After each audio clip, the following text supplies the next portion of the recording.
Que le Seigneur vous bénisse. Ok, nous allons commencer notre partage ce soir. Je voudrais d'abord qu'on prie pour remercier le Seigneur et lui recommander ce moment. Un moment vraiment précieux, merveilleux. Parmi les bien-aimés qui sont ici, nombreux sont des partages que nous avons eu dans les années passées. Et aujourd'hui, le Seigneur les a rendus des personnes fortes, élevées dans la connaissance. Alors, c'est quelque chose que nous ne voulons vraiment pas arrêter. De temps en temps, nous voulons partager ces moments de partage de la parole de Dieu, ces moments de recherche de la connaissance. La connaissance, c'est une force. Et j'ai toujours dit que la connaissance aussi, c'est une promesse du temps de la fin. La Bible dit que plusieurs liront et la connaissance augmentera. Amen. Remercions le Seigneur pour ces moments. Aujourd'hui, je crois que c'est notre troisième ou quatrième séance depuis que nous avons commencé ces livres de Lévitique. Nous allons terminer les chapitres 1 aujourd'hui. Alors, recommandons ce moment pour les mains du Seigneur. Prions au nom de Jésus-Christ. Seigneur, nous te rendons grâce et disons merci, Père éternel, parce que tu permets que nous puissions avoir ces moments où nous partageons ta parole, ces moments où, Seigneur Jésus-Christ, nous recherchons la connaissance. Que ta grâce nous accompagne, Seigneur, et ta bonté, Jésus-Christ, nous glorions. Nous voulons, Seigneur Jésus-Christ, sois les par toute chose, et ta bonté, ta grâce, et ta miséricorde, Seigneur, nous soutiennent. Esprit puissant, toi seul, Père, se manifeste pour nous aider nous ce soir, et que tu permettes, Père éternel, qu'à chacun de celui qui a enseigné que la connaissance augmente, Seigneur. Augmente-nous ta connaissance éternelle, accorde-nous ta grâce, Jésus. Laisse les Père éternel ce moment merveilleux, où ta parole, Seigneur, nous est accordée, ta puissance se manifeste, éternel, et que ton amour et ta bonté soient récompensés. Merci pour ta grâce. Merci pour ton amour, merci pour ta bonté. Nous regardons pour avoir autre chose, afin que nous puissions avoir ce moment et que la bonté de Jésus-Christ. Nous allons prier que le Seigneur nous fasse grâce, que par le Saint-Esprit nous puissions encore comprendre sa pensée et découvrir des choses cachées dans la parole. Prions au nom de Jésus-Christ.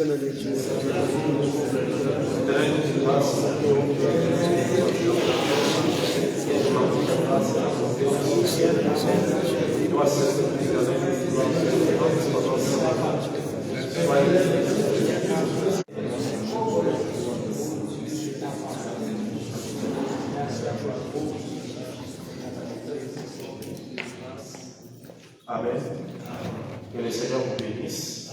Alors, je vais aussi donner un moment où nous allons prendre des questions par rapport à tout ce que nous allons dire aujourd'hui. Nous allons terminer le chapitre 1 de Lévitique.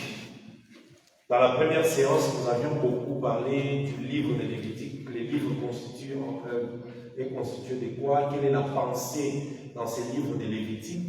Nous avons vraiment essayé de parler cela en long et en large. Lévi était qui? La pensée de Dieu par rapport à lui, c'était quoi? Et dans la deuxième partie, dans notre deuxième séance, on a parlé des aliments qu'il faut offrir pour l'Holocauste. Parce que les chapitres 1 parlent de l'Holocauste, des holocaustes. Mais nous devons savoir que d'abord, l'Holocauste, c'est le sacrifice qu'on offre, mais qu'on brûle dans l'entièreté. Donc l'Holocauste, quand on l'offre, on ne récupère rien. Celui qui offre n'a rien, n'a pas de part dans cette offrande. Amen. Et l'animal qu'on brûlait pour le pardon du péché dans la fête des expiations, c'était vraiment l'Holocauste. Et on amenait juste le sang dans le lieu très saint. Alors, ici nous parlons des holocaustes. Nous avons vu qu'il y a trois types d'holocaustes. L'holocauste du gros bétail, l'holocauste du mini bétail. Aujourd'hui, nous allons parler de l'holocauste d'oiseaux. Amen. Alors, élisons une pensée là dans Lévitique chapitre 1. Et je vais revenir sur quelques 2 ou 3 points de ce que j'ai dit la séance passée. Et après, nous allons continuer aujourd'hui. Nous allons découvrir beaucoup de choses dans l'Holocauste de l'oiseau. Alors, Lévitique chapitre 1er, je lis le verset 1er aussi, au nom de Jésus-Christ. L'Éternel appela Moïse de la tente d'assignation et lui parla et dit, parle aux enfants d'Israël et dis-leur, lorsque quelqu'un d'entre vous offrira une offrande à l'Éternel, il offrira du bétail, du gros ou du menu bétail. Si son offrande est un holocauste de gros bétail, il offrira un mâle sans défaut, il offrira à l'entrée de la tente d'assignation devant l'Éternel pour obtenir sa faveur. Il posera sa main sur la tête de l'holocauste qui sera agréé de l'Éternel pour lui servir d'expiation. Il égorgera le veau devant l'Éternel et les sacrificateurs fils d'Aaron offriront le sang et les répandront tout autour sur l'autel qui est à l'entrée de la tente d'assignation. Il dépouillera l'holocauste et les coupera par morceaux. Les fils du sacrificateur Aaron mettront du feu sur l'holocauste et arrangeront du bois sur le feu. Les sacrificateurs fils d'Aaron poseront le morceau, la tête et la graisse sur le bois mis au feu sur l'autel. Il lavera avec l'eau les entrailles et les jambes, et les sacrificateurs brûlera tout sur l'autel. C'est un holocauste, un sacrifice consumé par le feu d'une agréable odeur à l'Éternel. Amen. Donc ici, j'ai fait la lecture du premier type d'holocauste, c'est-à-dire l'holocauste du gros bétail. Je vous ai dit ceci. Retenez que le gros bétail, c'est le bœuf, vache ou veau. Amen. C'est ça le gros bétail. Il y a aussi les menus bétail. Menu, ça veut dire petit. Pour le menu bétail, chèvre, agneau, bélier. Ça sont les menus bétail. Et puis il y a aussi l'oiseau. L'oiseau, on a parlé de tourterelle ou pigeon. Pourquoi le Seigneur avait classé ce type d'holocauste? C'est aussi en fonction des capacités d'avoir des personnes. Celui qui a beaucoup de moyens peut offrir un veau ou un bœuf. Celui qui a des moyens, je ne sais pas si c'est difficile, on peut dire cela, lui peut offrir l'agneau, chèvre ou bouc. Amen. Celui qui a peu de moyens, pigeon ou tourterelle. Amen. Et nous connaissons cela. D'ailleurs, nous avons vu dans les Écritures que Marie et Joseph, quand ils sont allés présenter le Fils Jésus, ils ont mené quoi? Pardon? Pigeon. Pourquoi pigeon? Parce qu'ils étaient une famille pauvre. Amen. Voilà. Alors ici, en ce qui concerne l'Holocauste, nous savons que l'Holocauste, c'est un sacrifice pour obtenir la faveur de l'Éternel. Suivez très bien, je vais dire des choses qui vont vraiment vous réveiller. L'Holocauste, ici on dit que c'est un sacrifice pour obtenir la faveur. Pourquoi on doit chercher la faveur? C'est parce qu'il y avait un homme qui était tombé, qui avait péché. C'était Adam. Vous comprenez? Maintenant, cet homme Adam-là avait perdu la faveur parce qu'on lui avait donné les jardins, la terre, il devait gérer les choses, mais quand il a péché, il est tombé. Pour que Adam soit renouvelé, il faut un holocauste pour qu'il obtienne la faveur. Et dans la Bible, on dit que dans les rouleaux, il est question de moi. Moi, là, c'est Jésus lui-même, c'est l'Éternel. Donc ici, quand la Bible dit que si quelqu'un d'entre vous veut offrir à l'Éternel, il offrira. C'est quelqu'un-là, c'est l'Éternel lui-même. Est-ce que nous le comprenons? Donc, si l'Éternel veut offrir, il doit offrir soit gros, soit menu, soit oiseau. Maintenant, l'Éternel lui-même veut offrir. En offrant, il amène le bétail. Le bétail là, c'est qui? C'est Christ.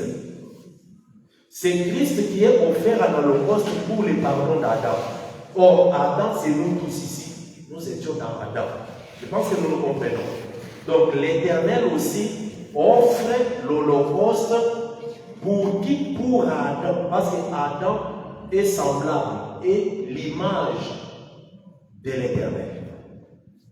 Alors, pourquoi lorsque l'Éternel dans Lévitique, il appelle Moïse, il l'appelle de la tente d'assignation?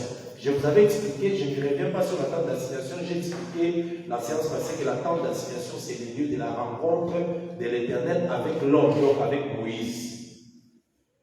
Ici, l'Éternel appelle de la tente d'assignation pour montrer que avant Lévi, l'Éternel appelait en dehors. Il était en dehors quand il faisait l'appel.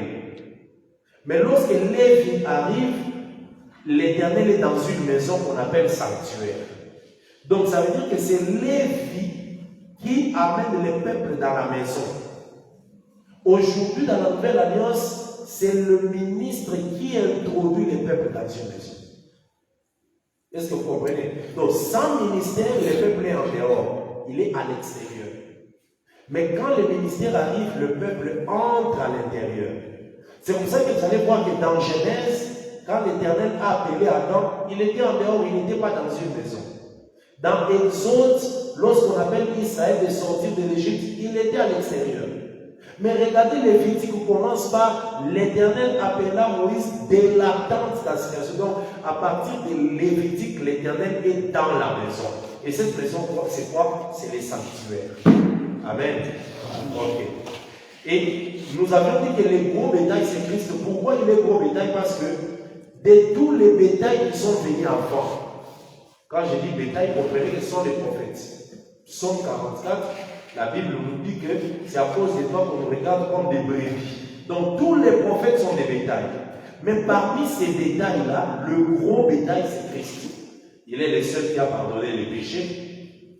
Il est le seul qui a marché sur les eaux. Il est le seul qui a donné la vie éternelle. Donc parmi les bétails, lui est le gros bétail. Amen. Amen. Ici, on nous dit que lorsqu'on égorge ces gros bétails, on doit l'égorger devant l'Éternel. Je répète, devant l'Éternel à l'entrée de la tente d'assignation. Est-ce que nous comprenons? Amen. Devant l'Éternel à l'entrée de la tente d'assignation. Regardez, lorsque Moïse est parti à la montagne, il lui montre les tabernacles qu'il lui a vu, c'était les tabernacles célestes. Mais on a dit à Moïse de venir représenter un autre tabernacle sur la terre. Mais devant le tabernacle, lorsque l'animal meurt, pour entrer dans le tabernacle, il y a quelque chose qui est devant le tabernacle. Cette chose-là, c'est quoi? C'est l'autel. Est-ce que vous comprenez? L'autel est à l'entrée de la tente d'assignation, à l'entrée du sanctuaire. Je vais répéter mon dessin ici, ça va vous aider. Nous avons ici, comme j'avais expliqué la fois passée, le lieu saint. Pardon, le lieu très saint. Ok? Vous comprenez? Suivez-moi vraiment. Dans les lieux très saints, ici, il y avait le voile à l'entrée. Et dans les lieux très saints, il y a l'arche. Ok? Après le lieu très saint, nous avons le lieu saint. Mais à l'entrée du lieu saint, il y a des rideaux. Je pense que c'est le frère Touton la fois passée qui a posé la question pourquoi ici il y a les voiles, pourquoi ici il y a les rideaux. J'avais donné l'explication parce que les voiles c'est l'image du corps. Alors pour entrer dans le lieu très saint, les corps doivent se déchirer. Dans le lieu saint, nous avons trois choses. Ok? La première chose, nous avons l'autel des parfums qui est devant l'entrée du lieu très saint. L'autel des parfums. On appelle l'autel d'or. C'est là où on offre le parfum. Là, c'est avant l'entrée. Au nord, il y a la table de pain des propositions. C'est comme la parcelle du tabernacle. Dans le parvis, l'entrée du parvis aussi a un rideau. Il y a la cuve. Est à la droite, le nord est devant. Donc le nord c'est de ce côté. Et puis le sud ici. Suivez, je vais expliquer quelque chose. Alors, le gros bétail, on l'offre dans les parvis. Maintenant, si le sanctuaire est là où Christ doit entrer avec son sang, l'autel des holocaustes, là on va l'offrir, c'est quoi? C'est la croix. Est-ce que vous comprenez? Vous comprenez? L'autel, c'est le lieu où l'animal doit souffrir. C'est ce que Dieu avait déjà prévu dans sa préscience. Donc, l'autel, c'est l'endroit où l'animal doit souffrir. Là où l'animal souffre pour que le sang de l'animal maintenant entre dans les sanctuaires. Donc, les sanctuaires, là où Jésus est parti, qui est céleste, l'entrée des sanctuaires, c'est la croix. Je ne sais pas si nous le comprenons. Donc, là où Jésus mourait à la croix, là, la croix, c'est l'entrée du sanctuaire. Il meurt et après, il prend maintenant son sang, il entre dans les sanctuaires. Donc, ici, quand on dit qu'il offrira le gros bétail sur l'autel qui est à l'entrée de la tente d'assignation, c'est ici. Pourquoi? Faites attention parce que le gros bétail, on l'offre ici à l'entrée de la tente d'assignation dans la position céleste. Mais le menu bétail, nous allons voir, lui, on l'offre au nord. C'est pour cela que je vous ai expliqué la fois passée que dans le langage, il y a d'ailleurs un bien-aimé, c'est le frère Léon qui m'a envoyé un voice aujourd'hui pour dire que je puisse expliquer comment est-ce que le nord et l'est c'est la même chose. Je pense qu'il suivra, il aura la réponse. Dans le langage de l'évangile, le nord et l'est c'est la même chose. J'ai donné le passage de Luc chapitre 1 qui dit « Grâce aux entrailles de la miséricorde, le soleil levant nous a visités d'en haut. » Est-ce que vous comprenez? Or, en haut, c'est le nord, en bas, c'est le sud. Or, le soleil levant qui nous visite d'en haut, il s'est levé où? À l'est. Donc, l'est et le nord, c'est la même chose. Amen. L'est, c'est l'Orient. Le nord, c'est le septentrion, comme on dit. Mais attention, si le nord et l'est représentent la même chose, donc le nord et l'est représentent Israël. Parce que Israël, c'est le lieu d'où s'est levé le soleil. Jésus, comme le soleil levant, selon Psaume 84, il est venu d'où? D'Israël. Donc il s'est levé en Israël, mais il est venu mourir pour venir vers les nations. Alors ici, l'ouest et le sud, c'est la même chose. L'ouest, c'est le coucher du soleil. Le soleil se couche où? Se couche vers nous les nations, vers le midi. Et le midi, c'est là d'où est venue la reine des sabbats. Amen. Je suis en train d'expliquer les 4 points cardinaux pour qu'on comprenne quelque chose ici. Les mages sont venus d'où? Les mages qui sont allés voir Jésus à la naissance, qui lui ont apporté les offrandes. Ils sont venus d'où? De l'Orient. Amen. Si vous lisez dans Matthieu. Donc, ici, je voudrais te dire que ne reste pas avec ces mêmes cantiques que Israël, c'est l'Est. Non, l'Est peut parler aussi des nations. Parce que les mages sont venus de l'Est. L'Est peut parler aussi des nations. Israël aussi peut parler de l'Est. Ça dépend de la manière dont tu positionnes dans l'enseignement. Amen. Et le Nord parle aussi des nations, mais souvent en termes de nations telles que les puissantes nations. Babylone. Babylone, c'est l'empire du Nord. Est-ce que vous comprenez? Amen. Vous devez avoir tous ces langages-là pour que les choses soient claires. Donc, c'est dans le sens où le Nord et l'Est, c'est la même chose parce que l'Est, c'est le lever du soleil. C'est du soleil levant venu d'en haut. Et le Nord ici représente les nations, mais nations comme les puissances du monde. C'est ça la réponse que je dois donner à notre frère Léon. Je pense qu'il suivra. Et le Sud représente l'Église, la même chose aussi l'Ouest. Ici c'est l'Église. Mais l'Église aussi, d'ailleurs, un bien-aimé, je ne sais pas c'est qui l'a dit, l'Église aussi, qui représente le Sud, ici les midi, il est là aussi. Ouest, c'est l'Église, le coucher du soleil. Quand Christ est mort, il est mort, il s'est couché. Le soleil s'est couché vers le sud et vers l'ouest, qui est aussi l'image du sud. Donc ici, je voudrais dire que le gros bétail, on l'offre sur l'Holocauste à l'entrée de la tente d'assignation. L'entrée de la tente d'assignation, quand on entre physiquement, on trouve l'autel. Mais dans les termes spirituels, là où Christ lui est mort, c'est la croix. Donc l'autel, c'est la croix. Amen. Amen. L'autel, c'est la croix. Donc voilà l'explication, c'est que je devais donner clairement. Ici, j'ai pu expliquer le problème du gros bétail, pourquoi il est offert à l'entrée de la grande assignation, ça veut dire à l'entrée de l'autel, donc sur la croix. J'avais aussi parlé du morceau du gros bétail, du morceau de l'Holocauste. L'Holocauste, c'est Christ dans l'entièreté. Mais on nous dit qu'il faut couper, dépouiller l'Holocauste et les couper en morceaux. Les morceaux de l'Holocauste, ce sont les prophètes. Amen. Tous les prophètes sont en Christ. Les morceaux de l'Holocauste, c'est les prophètes. Alors ici, nous comprenons que tous les prophètes qui sont venus aussi ont souffert. Voilà pourquoi on nous dit que les morceaux de l'Holocauste doivent être posés aussi sur l'autel. Tous les prophètes. Il n'y a aucun prophète que vous pouvez citer qui n'a pas souffert. Tous ont souffert, mais chacun à sa manière. En commençant déjà par Abel. Abel a souffert, il a été tué.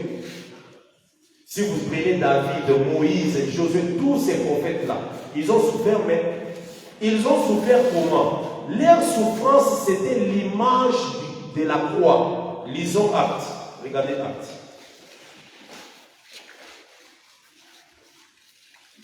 Actes.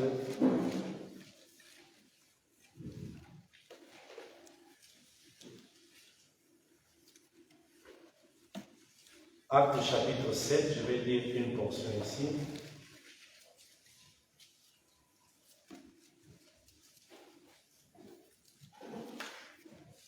Actes chapitre 7, je commence la lecture au verset 51. Je lis au nom de Jésus-Christ. Homme au cou pour elle, incirconcis des cœurs et d'oreilles. Là, c'est Étienne qui parle au peuple d'Israël. Homme au cou pour elle, incirconcis de cœur et d'oreilles. Vous vous opposez toujours au Saint-Esprit. Ce que vos pères ont été, vous l'êtes aussi. Lesquels des prophètes vos pères n'ont-ils pas persécutés? Vous écoutez la question qu'Étienne est en train de poser, la question qu'Étienne est en train de poser aux Juifs, au peuple d'Israël. Lesquels des prophètes vos pères n'ont-ils pas persécutés? Donc, vos pères ont persécuté tous les prophètes. Pourquoi les prophètes ont été persécutés? Parce qu'ils étaient les morceaux de l'Holocauste. Amen. Et ici, dans l'Holocauste, dans Lévitique chapitre 1, nous voyons que tous les morceaux de l'Holocauste aussi seront déposés sur l'autel. Donc, l'arrivée de chaque prophète tel qu'il souffrait, c'était un morceau de l'Holocauste sur l'autel. Je continue. Lesquels des prophètes vos pères n'ont-ils pas persécuté? Ils ont tué ceux qui annonçaient. Ceux, ils sont nombreux, hein? Vous voyez? Ils ont tué ceux qui annonçaient d'avance la venue du juste. Qui ont annoncé la venue du juste? Qui ont annoncé? Les prophètes. Donc quand tu regardes Abel, Abel annonce la venue du juste. Tu regardes Moïse, Moïse annonce la venue du juste. Je ne sais pas c'est qui. Naboth annonce la venue du juste. David, tous ces prophètes-là annonçaient la venue du juste, mais le Père ont tué. Amen. Alors, ils ont tué ceux qui annonçaient d'avance la venue du juste que vous avez livré maintenant. Donc, c'est l'Église juste que vous avez livré et donc vous avez été meurtriers. Donc, ici, nous comprenons que les morceaux de l'Holocauste dont on parle ici, ce sont les prophètes, mais qui sont aussi passés par la souffrance. Les prophètes, physiquement, ne sont pas montés à la croix. Parce que leur souffrance, c'était l'image de la souffrance que Christ aura à la croix. Amen. Ok. Donc, les entrailles et les jambes, j'avais aussi expliqué les entrailles et les jambes. Les entrailles, c'est l'intérieur de la personne. Jésus-Christ lui-même a expliqué qu'il était entraille. Pourquoi? Il a dit, je suis sorti du Père. Dans le Père, c'est tout un corps, mais dans le Père, il y avait les entrailles qu'on avait sorties. Parce que les entrailles, c'est l'intérieur. Amen. Je suis sorti du Père. Les entrailles et les pieds, c'est la même chose dans un langage spirituel. Je vais expliquer pourquoi c'est la même chose. Les entrailles, c'est l'intérieur, ça représente le Fils. Parce que la Bible même dit, ça c'est Paul qui dit, recevez Onésime qui est mes propres entrailles. Amen. Et puis grâce aux entrailles de la miséricorde c'est Dieu. Cette miséricorde-là a des entrailles. Amen. Grâce aux entrailles de la miséricorde, le soleil levant est venu. Donc, dans la miséricorde, il y a des entrailles. Quand ces entrailles-là ont été émues, le Fils est venu. Maintenant, le Fils là qui vient, il est le pied de celui qui s'assoit dans le trône, parce que la Bible dit, le trône, le ciel est mon trône, la terre est mon marchepied. Quand on dit le ciel est mon trône, la terre est mon marchepied, ça veut dire quoi? Cette personne-là, quand elle est assise, elle s'assoit sur le trône dans le ciel, mais ses pieds touchent la terre. Maintenant, s'il veut marcher, il ne marche pas là-bas sur le trône, il marche sur la terre. Il n'a pas dit que le ciel c'est mon marchepied, c'est la terre qui est le marchepied. Oh, c'est lui qui est assis sur le trône. Il est venu marcher comment? Il est venu par le Fils. Quand le Fils est descendu, c'est ça la marche de celui qui est assis sur le trône. Donc nous comprenons que le Fils c'est les pieds, c'est les jambes de celui qui est assis là-bas. Est-ce que nous comprenons? Amen. Donc, les jambes ou les pieds, c'est le Fils. Voilà pourquoi, lorsque Jésus est arrivé comme Fils et comme entraille, il a été trempé dans l'eau pour le baptême. Avant qu'on ne monte, vous savez, avant qu'on ne place l'animal sur le feu de l'autel, il faut que ses pieds ou ses jambes et ses entrailles soient là. Donc ça veut dire que Jésus devait d'abord être baptisé avant de mourir. Donc le lavement des entrailles et des jambes précède la souffrance sur l'autel. Amen. Ici, je suis parti un peu trop vite avec le gros bétail. Donc, j'ai fait une récapitulation sur ce qu'on avait dit sur le gros bétail. En termes maintenant du petit bétail, lisons rapidement pour le menu bétail. Parce que je voudrais qu'on arrive au niveau de l'holocauste d'oiseau. Le menu bétail commence au verset 10. Je lis au nom de Jésus-Christ. Amen. Si son offrande est un holocauste de menu bétail, d'agneau ou de chèvre, on précise bien. Pour le gros bétail, c'est précisé au verset 5, le veau. Mais ici, pour la chèvre, on dit ici son holocauste. Et si son offrande est un holocauste du menu bétail, d'agneau ou de chèvre, il offrira un mâle sans défaut. Amen. Pourquoi on insiste toujours mâle sans défaut? Même le veau aussi. On avait dit un veau, mais sans défaut. C'est parce que le salut doit venir par ce qui est pur, qui est sans défaut.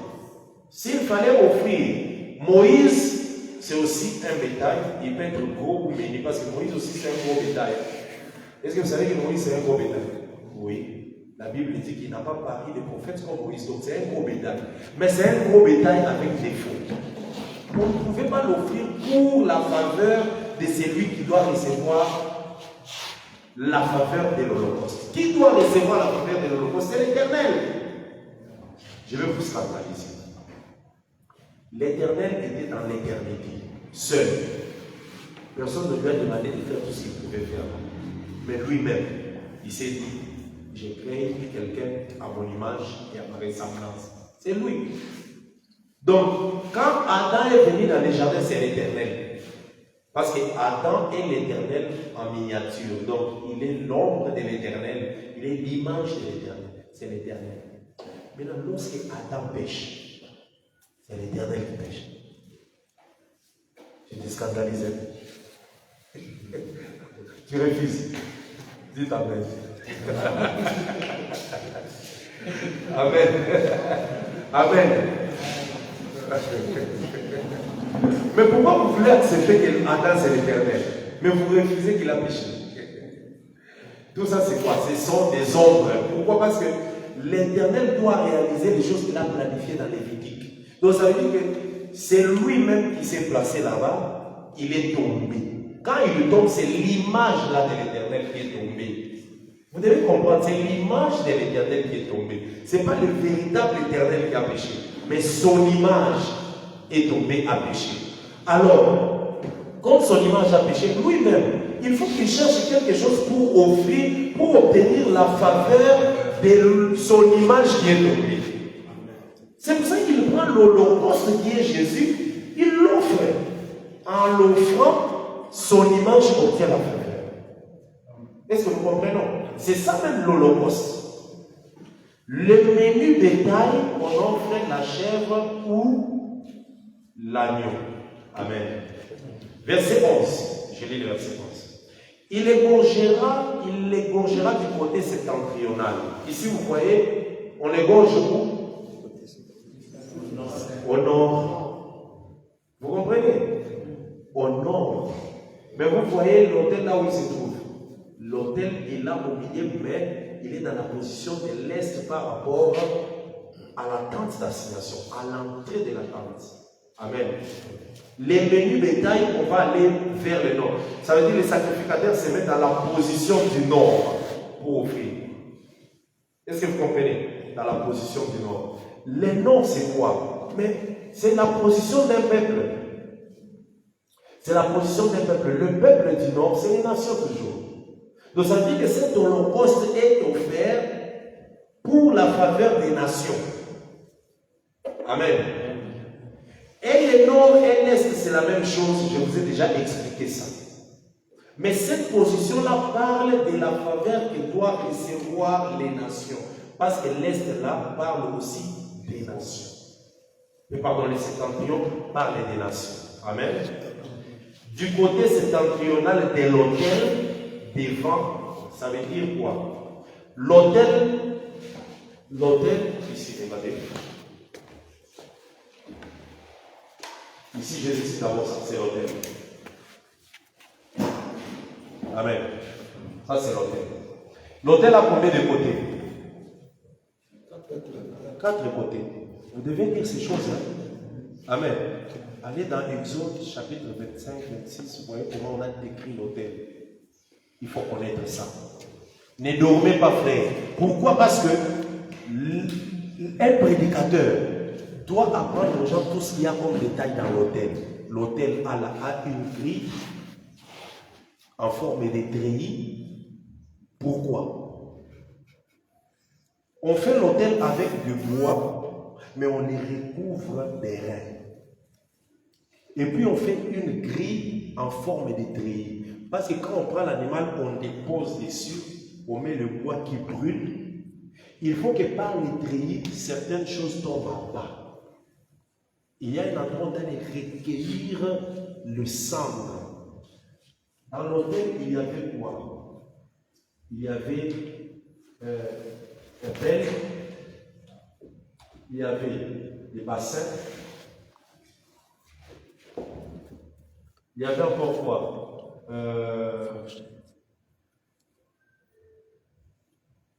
Les fourchettes? Non, je pense que c'était. Lisons. Je vais prendre cette portion-là pour qu'on puisse faire. Exode, regardez Exode. Exode 27, la Bible dit ceci. Tu feras pour l'autel, Jésus au verset 3, tu feras pour l'autel une grille d'airain. Non, je monte d'abord aussi. Verset 3, tu feras pour l'autel des cendriers, des pelles. J'écris des pelles là-bas. Il y a des cendriers. Pelles, cendriers, il y a des bassins, fourchettes.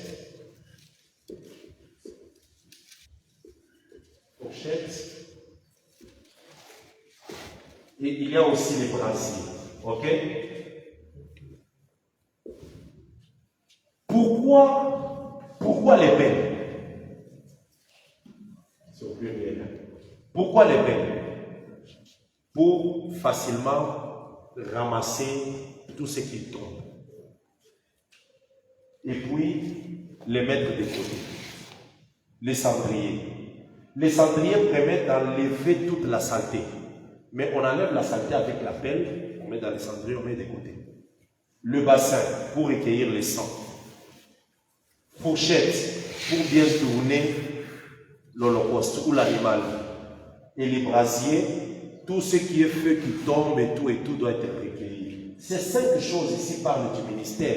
Parce que l'autel, c'est tout un peuple. L'autel, c'est un peuple. Amen. Sachez que l'autel, c'est le peuple. Hein? On en faisait avec 12 pierres. Ok? Je vais commencer par les cendriers. Qui enlève tout ce qui est saleté. C'est l'apostolat. C'est le ministère apostolique. Amen. Nous avons le bassin qui recueille les sangs. Le ministère évangélique. Ok? Nous avons la pelle qui creuse les profondeurs, le ministère prophétique. Le brasier qui remplit de la quantité de tout ce qui est feu, ministère doctoral. Et puis la fourchette, ministère pastoral, qui donne la nourriture, ou qui tourne la nourriture. Amen. Alors, toutes ces choses ici nous poussent à parler de cet autel qui a 4 côtés. Mais les 4 côtés de l'autel, ici nous avons le nord, ici nous avons le sud, l'ouest et puis l'est. Quand on offre l'holocauste du gros bétail, il se met dans cette position, le sacrificateur est là, en face de la tente d'assignation. Il regarde cette position. Quand il offre le menu bétail, il se met dans la position du côté du nord de l'autel. On dit nord de l'autel. Donc du côté septentrional de l'autel. Et ça devait être respecté. Je vous ai dit que ça parle de la même chose parce que c'est un seul peuple pour lequel on est en train de faire un sacrifice à l'autel. Amen. Je pense que c'est clair. Hein? Amen. Ok. Nous rentrons dans Lévitique chapitre 1, là où nous étions. Les versets 12, c'est la même pensée que nous avions vue dans l'autel et dans l'holocauste du gros bétail. Il coupera par morceaux, et les sacrificateurs le posera avec la tête et la graisse sur le bois mis au feu sur l'autel. J'ai expliqué, vous avez laissé ça dans cette position, venez répondre. Alors j'ai expliqué ceci, que lorsque l'Éternel reçoit l'offrande, dans l'offrande l'Éternel agrée la graisse. La graisse, ça montre que l'animal, c'est un animal en bonne santé, l'animal que l'Éternel veut. Donc nous comprenons que tous les autres prophètes qui sont passés, qui sont venus pour le travail du salut, ils n'avaient pas la graisse comme le véritable Christ qui est venu. La graisse qui montre l'option. Amen. Verset 13, il lavera avec l'eau les entrailles et les jambes, c'est la même chose, et les sacrificateurs sacrifiera les tout et les brûlera sur l'autel. C'est un holocauste, un sacrifice consumé par le feu d'une agréable odeur à l'Éternel. Le sacrifice agréable odeur à l'Éternel doit passer par le feu. Pourquoi? Il faut connaître pourquoi. Il faut rentrer dans les jardins d'Éden pour comprendre ça. Lorsque l'homme a péché et qu'on l'a chassé du jardin, l'Éternel a fermé les jardins. Les jardins aussi, la porte était de quel côté? La porte des jardins, à l'Orient. Amen. Donc, l'Orient, pour signifier que c'est de là que commence toute chose. Voilà pourquoi tout doit respecter l'autre. Même, il faut comprendre que les jardins aussi, c'est tout un sanctuaire. Sa porte devait être aussi à l'est. On ne pouvait pas venir faire un sanctuaire par Moïse avec la porte dans une autre position qui est différente de la porte du jardin. Non, parce que les jardins aussi, c'est un sanctuaire. Amen. Alors, lorsque Dieu a chassé l'homme et la femme, il a placé devant l'entrée des chérubins qui doivent sécuriser l'arbre, le chemin de l'arbre. Tout celui qui veut accéder à l'arbre doit verser le sang parce que les chérubins tenaient une épée. Cela prouve qu'il faut une souffrance avant de rentrer vers le chemin de l'arbre de vie. Et cette souffrance-là, on est en train de l'identifier par l'autel. Amen. Par le feu. C'est pour cela que pour arriver à l'arbre de vie, pour que Dieu agrée, il faut que l'offrande passe par le feu, par l'épreuve, par les jugements. C'est comme cela que le seul qui est passé par ces jugements, c'est Jésus, et c'est lui qui est l'offrande agréable d'une bonne odeur devant l'Éternel. Amen. Et nous, aujourd'hui, si le Seigneur nous agrée, c'est parce que nous sommes tous dans cette offrande-là. Que le Seigneur vous bénisse. Ok, parlons de l'holocauste d'oiseau, verset 14. Je vais lire au nom de Jésus-Christ. Si son offrande à l'Éternel est un holocauste d'oiseau, il offrira des tourterelles ou de pigeons. Les sacrificateurs sacrifiera l'oiseau sur l'autel, il lui ouvrira la tête avec l'ongle et la brûlera sur l'autel. Et il exprimera les sang contre un côté de l'autel. Il ôtera les jabots avec ses plumes et les jettera près de l'autel vers l'Orient, dans le lieu où l'on met les cendres.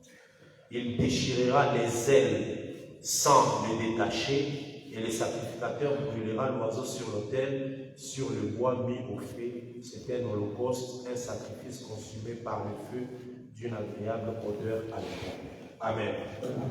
D'abord, il faut savoir que quand on parle de l'oiseau, nous parlons de l'esprit.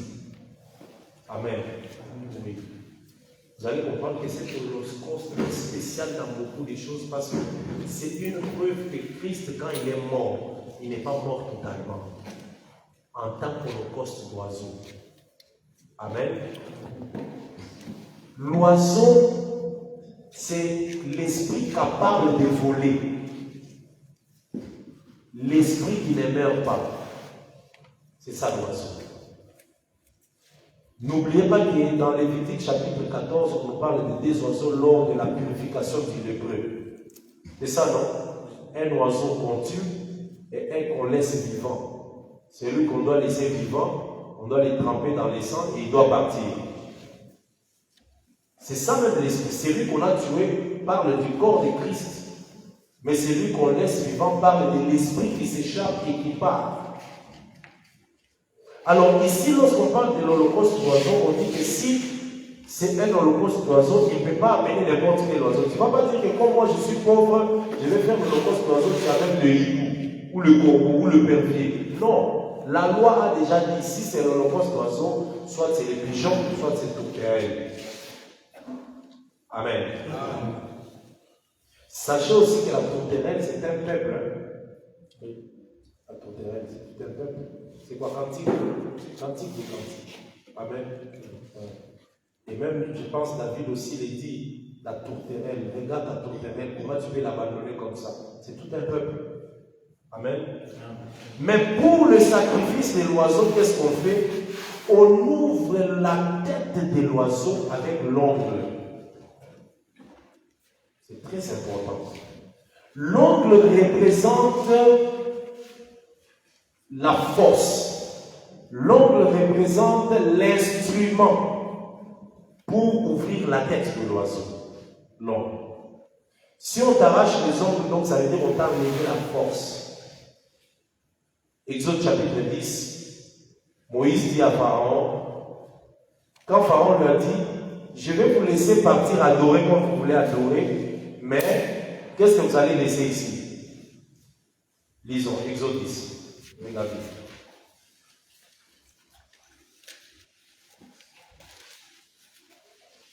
Exode chapitre 10.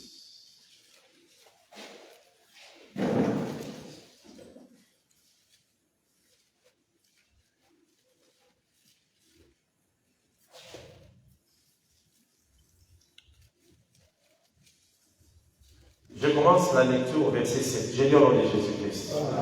Les serviteurs de Pharaon lui dirent, jusqu'à quand cet homme sera-t-il pour nous un piège? Laissez aller ces gens et qu'ils servent l'Éternel leur Dieu. Ne vois-tu pas encore que l'Égypte périt? on fit venir vers Pharaon, Moïse et Aaron. Allez, leur dit-il. Donc, Pharaon libère maintenant Moïse et Aaron. Allez, leur dit-il, servez l'Éternel votre Dieu. Qui sont ceux qui iront?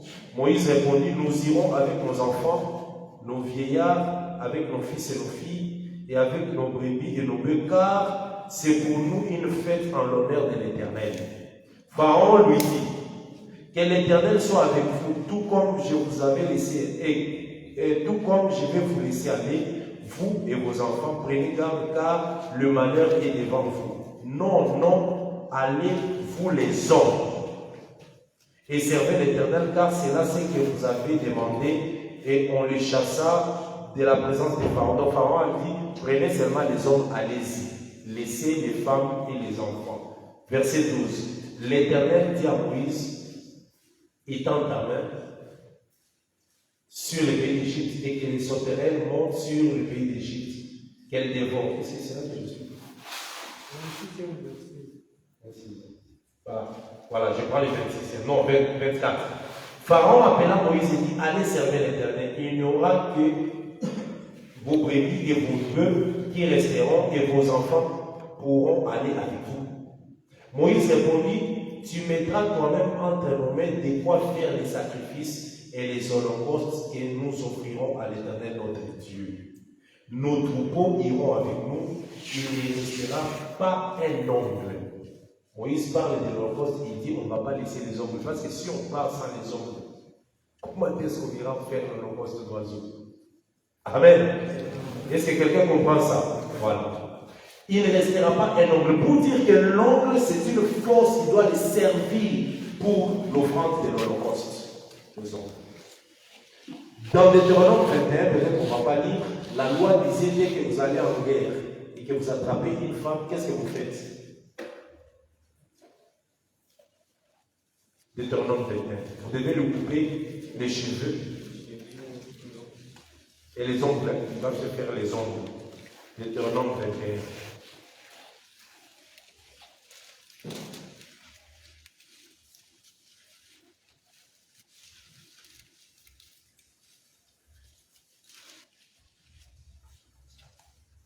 Deutéronome 21. Je vais commencer au verset 10. Je lis au nom de Jésus-Christ. Lorsque tu iras à la guerre contre tes ennemis, si l'Éternel les livre entre tes mains et que tu leur fasses des prisonniers, peut-être verras-tu parmi les captifs une belle femme de figure, et auras-tu le désir de la prendre pour femme. Alors tu l'amèneras dans l'intérieur de ta maison, elle se rasera la tête et se fera les ongles. Amen. Vous comprenez? Je ne vais pas vraiment entrer dans ces domaines-ci. Là, c'est tout un enseignement. Amen. Si on est musulman ici, on va parler de beaucoup de choses. La femme qui doit entrer dans l'intérieur de la maison, on doit raser la tête et doit se faire des ongles. Ici, la femme doit se faire des ongles. Ça veut dire qu'elle doit préparer les choses avec lesquelles elle doit être capable de combattre. En se faisant les ongles. Je vais vraiment vous expliquer ça calmement. Mais ici, je prends les ongles pourquoi? Pour dire que la capacité, n'oubliez pas ce que je vous annonce, la tête de l'oiseau, c'est l'inutile. C'est la connaissance. C'est là qu'il y a dans la tête de l'oiseau. C'est là qu'il y a la connaissance. Un ministre, un prédicateur doit être capable d'ouvrir la tête de l'oiseau avec les ongles. Ça veut dire expliquer les Écritures, déchirer l'animal. Mais pour l'oiseau, tout ce que l'oiseau a comme connaissance se trouve dans la tête. Amen. Cette tête-là, quand on doit l'ouvrir parce qu'il y a quelque chose qu'on doit poser là-bas. Et Christ, comme oiseau, lorsqu'il a été offert comme holocauste, sa connaissance doit rester vers un peuple. On va voir ça en bas là-bas. La connaissance sera donnée à tout un peuple. Amen. Et cette connaissance-là, que l'Église a aujourd'hui, nous l'avons eue à cause de l'œuvre de la croix. Là où l'oiseau a été ouvert, sa tête a été déchirée, ouverte, Et cette connaissance a été donnée à un peuple. Nous allons voir ça dans les versets qui descendent là. Amen. Donc ici, on ouvrira la tête de l'oiseau avec l'ongle. Ça veut dire que le peuple qui sera capable de découvrir les connaissances qui sont dans la tête de cet holocauste qu'on est en train d'offrir à l'Éternel doit avoir une capacité pour arriver à puiser cette connaissance-là. Et cette capacité-là, c'est l'ongle. Amen. C'est le ministère. Nous tous ici, nous prêchons que la main de l'Éternel a 5 doigts. C'est ça, non? La main a 5 doigts. Et c'est par ces doigts-là que les ongles sont capables d'ouvrir la tête de l'oiseau. Ça veut dire que c'est une connaissance spirituelle. L'offrande pour l'holocauste de l'oiseau est exceptionnelle parce que c'est l'offrande de quelque chose qui ne meurt pas. Je ne sais pas si nous nous comprenons. De quelque chose qui ne meurt pas, ça veut dire que la Bible dit ça, c'est Pierre qui dit que Christ est mort quant à la chair, mais quant à l'esprit, il est vivant. Cet esprit-là, c'est ça l'oiseau. Et cet esprit vivant a une certaine connaissance dans la tête qui doit être, dont on doit avoir accès, mais pour y accéder, on doit utiliser les doigts. La grâce ministérielle. Amen. Lisons le verset 15. Verset 15. Les sacrificateurs sacrifiera l'oiseau sur l'autel, il ouvrira la tête avec l'ongle. J'ai dit que la tête, c'est la connaissance. Doctrinalement, aujourd'hui, la tête, ou si on peut expliquer spirituellement, ce sont les Écritures. Que l'ongle doit ouvrir. Il la brûlera sur l'autel et il exprimera des sangs contre un côté de l'autel. Exprimer des sangs, ça veut dire presser. Quand on parle, ça veut dire qu'on prendra l'oiseau, on doit presser son sang vers un côté de l'autel. Or, je vous ai dit que l'autel, c'est tout un peuple, mais il y a un peuple qui doit recevoir ces sangs-là qu'on exprime. Exprimer, ça veut dire presser. C'est comme quand tu prends un fruit orange pour recueillir les gens, les jus, tu exprimes pour recevoir les jus. C'est ce qu'on fait avec cet animal. On exprime les sangs, mais vers un côté de l'autel. Lorsque Christ est mort, la partie de l'autel qui a reçu le sang, c'est l'Église. Amen. Et c'est cette partie qui reçoit aussi la connaissance qui est sortie de cette tête qu'on a ouverte avec l'ongle. Je vais continuer. Amen. Il ôtera les jabots avec ses plumes et les jettera près de l'autel vers l'Orient. Les jabots, je vous ai dit, c'est la partie de la gorge de l'animal qui reçoit ou qui garde la nourriture. Lorsque l'oiseau mange la nourriture, cette nourriture ne va pas directement à l'estomac, ça reste d'abord dans les jabots. Mais quand on est en train de sacrifier l'oiseau comme un holocauste, on doit ouvrir la tête de l'oiseau et puis les jabots aussi, on doit l'enlever. On enlève le jabot avec les plumes et ces jabots-là, on les jette vers un côté de l'autel. Est-ce que vous comprenez? Vous savez pourquoi est-ce qu'il y a des animaux qu'on mange et des animaux qu'on ne mange pas? Quand vous lisez les Lévitique, les animaux qu'on mange, parmi les animaux, on vous dit qu'il faut manger des animaux qui ruminent. Qui ruminent pourquoi? Parce que quand ils prennent la nourriture, ils mâchent, cette nourriture va dans une poche. Vous connaissez l'estomac des animaux. Cette poche-là de l'animal-là, chez l'oiseau, ça se trouve au niveau du jabot. Et nous connaissons nous tous que ruminer, c'est aller faire des excursions dans les nourritures. C'est faire, c'est ça, non? Ruminer. Ça veut dire, et la poche des mammifères, l'estomac des mammifères a combien de poches? 4 poches. Nous avons étudié ça, non? Nous tous ici, nous crions toujours que l'évangile a 4 aspects. Amen. Et dans l'estomac de l'animal là, dans ces 4 poches-là, il y a de la nourriture. C'est cet animal-là qu'il faut manger. C'est lui qui n'en a pas, on ne le mange pas. Et nous connaissons que le véritable animal qui a cet estomac, c'est Christ. Et voilà pourquoi les 4 sont venus parler de lui, Matthieu, Marc, Luc et tout. Parce que les 4 là, Matthieu, Marc, Luc, Jacques et Jean, c'est l'estomac de l'animal. Et nous ruminons. Nous ruminons ce que déjà les autres ont dit. Donc ça veut dire que ce qui a déjà été mâché, nous ruminons cela. Amen.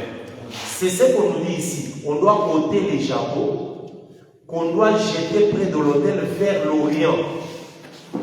L'Orient ici, c'est toujours le peuple. C'est quoi? C'est l'Église. C'est l'Église qui reçoit la connaissance qui est dans cet oiseau. Pourquoi? Parce que à la croix, cet oiseau sera sacrifié, mais doit partir. Mais avant son départ, toute la connaissance de cet oiseau doit être placée vers un côté de l'autel. Je ne sais pas si nous nous comprenons.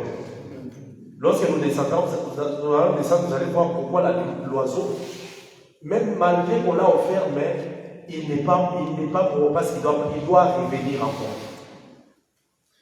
Donc on ôte les jabots, on les jette vers l'Orient, dans un lieu où l'on met les cendres, près de l'autel, mais vers l'Orient. Tu ne peux pas enlever les jabots de l'oiseau avec la nourriture qu'il y a dedans, aller mettre vers l'ouest ou vers le sud. Non, tu dois respecter en tant que sacrificateur, mettre vers l'Orient. Et l'Orient, c'est le type de l'Église. Je vous ai expliqué maintenant aussi que l'Orient, c'est l'Église. Je sais pourquoi j'avais expliqué cela. Amen. Parce que les mages qui sont venus vers Jésus ne sont pas. Écoutez, je vous explique l'Orient pour l'Église. Pourquoi? Entre l'Occident et l'Orient, qui voit la lumière avant? C'est l'Orient qui voit la lumière avant. Maintenant, lorsque Christ est venu, nous, l'Église, nous avons vu la lumière avant Israël. Dans cette position-là, nous sommes l'Orient. Est-ce que nous comprenons?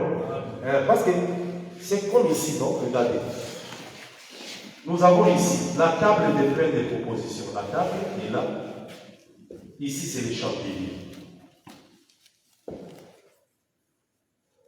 La table a quoi? A le pain. Or, le pain, c'est la parole. Qui a reçu les pains avant? C'est Israël. Mais qui ont eu la lumière de cette parole-là, de ces pains-là? C'est nous, l'Église. Est-ce que vous comprenez? Cette table et ces chandeliers, tu peux même enseigner ça. La table et les chandeliers, c'est la loi et les témoignages. La parole et l'explication. Parce que c'est les chandeliers qui amènent la lumière. Est-ce que vous comprenez? Donc ici, nous avons Israël. Et ici, nous avons l'Église. Amen. Amen. Donc ici, c'est la parole, ici, c'est l'explication. C'est ainsi que je dis que même le côté de l'autel aussi, il y a un côté de l'autel qui parle de l'Église. C'est de ce côté-là que le jabot de l'oiseau sera placé. Le sang qu'on a exprimé de l'oiseau sera exprimé contre ces parois de l'autel, du côté de l'Orient de l'autel. Donc, quand on est sacrificateur, il y a des choses qu'on doit apprendre, qu'on doit maîtriser. Tu ne peux pas être sacrificateur. Voilà pourquoi les sacrificateurs travaillaient à partir de quel âge? À quel âge on entrait dans le sacerdoce? 30 ans. Mais avant 30 ans, on avait toujours les Lévites à partir de 25 ans qu'ils soient là pour qu'ils voient ici que les sacrificateurs font. Quand on offre le gros bétail, qu'est-ce qu'on fait? Quand on offre le petit bétail, qu'est-ce qu'on fait? Quand on offre l'holocauste, toutes ces choses-là, ils devaient maîtriser ça. Dans la doctrine aujourd'hui, les ministres approchent certains frères à côté pour qu'ils comprennent, qu'ils apprennent des choses. C'est ce que Paul est en train de dire à Timothée. Tu as suivi de près ma foi, ma constance, mon enseignement, tout ça. Tu as suivi de près. Et la paternité, c'est ça aussi. La paternité, ce n'est pas seulement, par exemple, donner la parole à quelqu'un pour dire que non, il est père. Non, le père, ce n'est pas seulement prêcher. Le père, c'est quelqu'un avec qui on est assis, on regarde sa conduite, sa constance, son témoignage, sa vie. Le fils qui est là voit tout. Donc tu es là, tu vois. Et même les résolutions. Les résolutions, c'est-à-dire comment est-ce qu'il résout les problèmes. C'est ainsi que les Lévites entraient dans les sacerdoces pour être à côté des sacrificateurs et voir. Même s'il est Lévite, il doit commencer à travailler comme Lévite. Mais à 27 ans, il entre, c'est pour observer, voir tout ce qui s'est fait, comment est-ce qu'on fermait les tabernacles, comment est-ce qu'on prenait les planches en porte pour commencer la marche, tout ça, il le voit. Et quand il totalise 30 ans, il commence à exercer.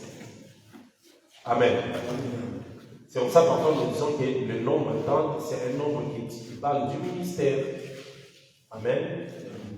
Alors ici, il ôtera les jabots avec les plumes et les jettera près de l'autel vers l'Orient. Ça veut dire que lorsque l'holocauste d'oiseau est offert et sacrifié, sa nourriture sera donnée vers un peuple.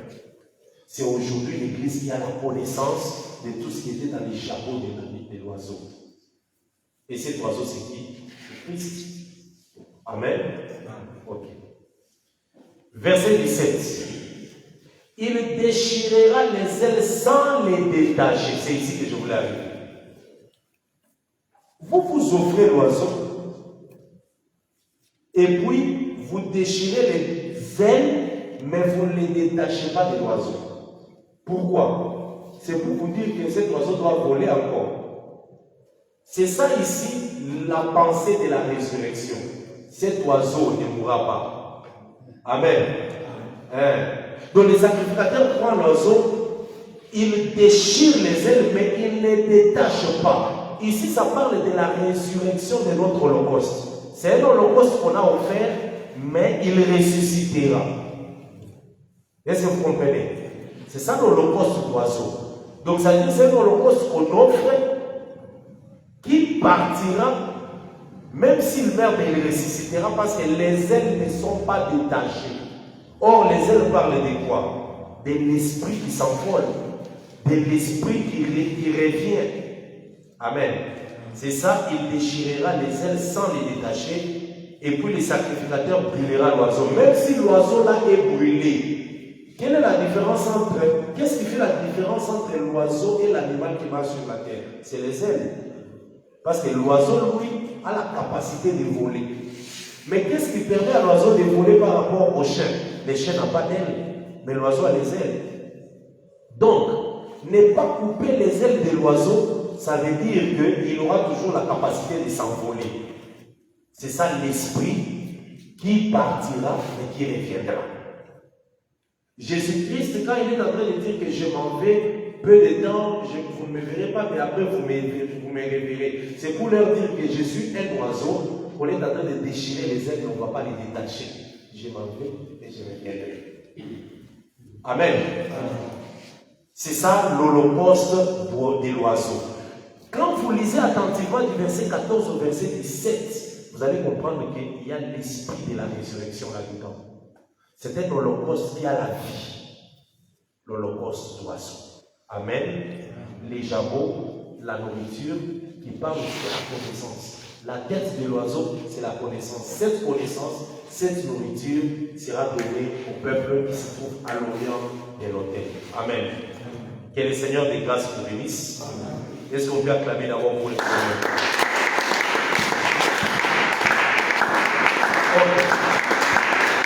L'oiseau, comme la nature céleste, il ne meurt pas. Même s'il mourait, il ressuscite. Amen. Que le Seigneur soit loué. S'il y a une question, ou deux, ou trois, on va y répondre rapidement. J'avais voulu vraiment qu'on termine le chapitre 1 aujourd'hui. Amen. Que le Seigneur vous bénisse.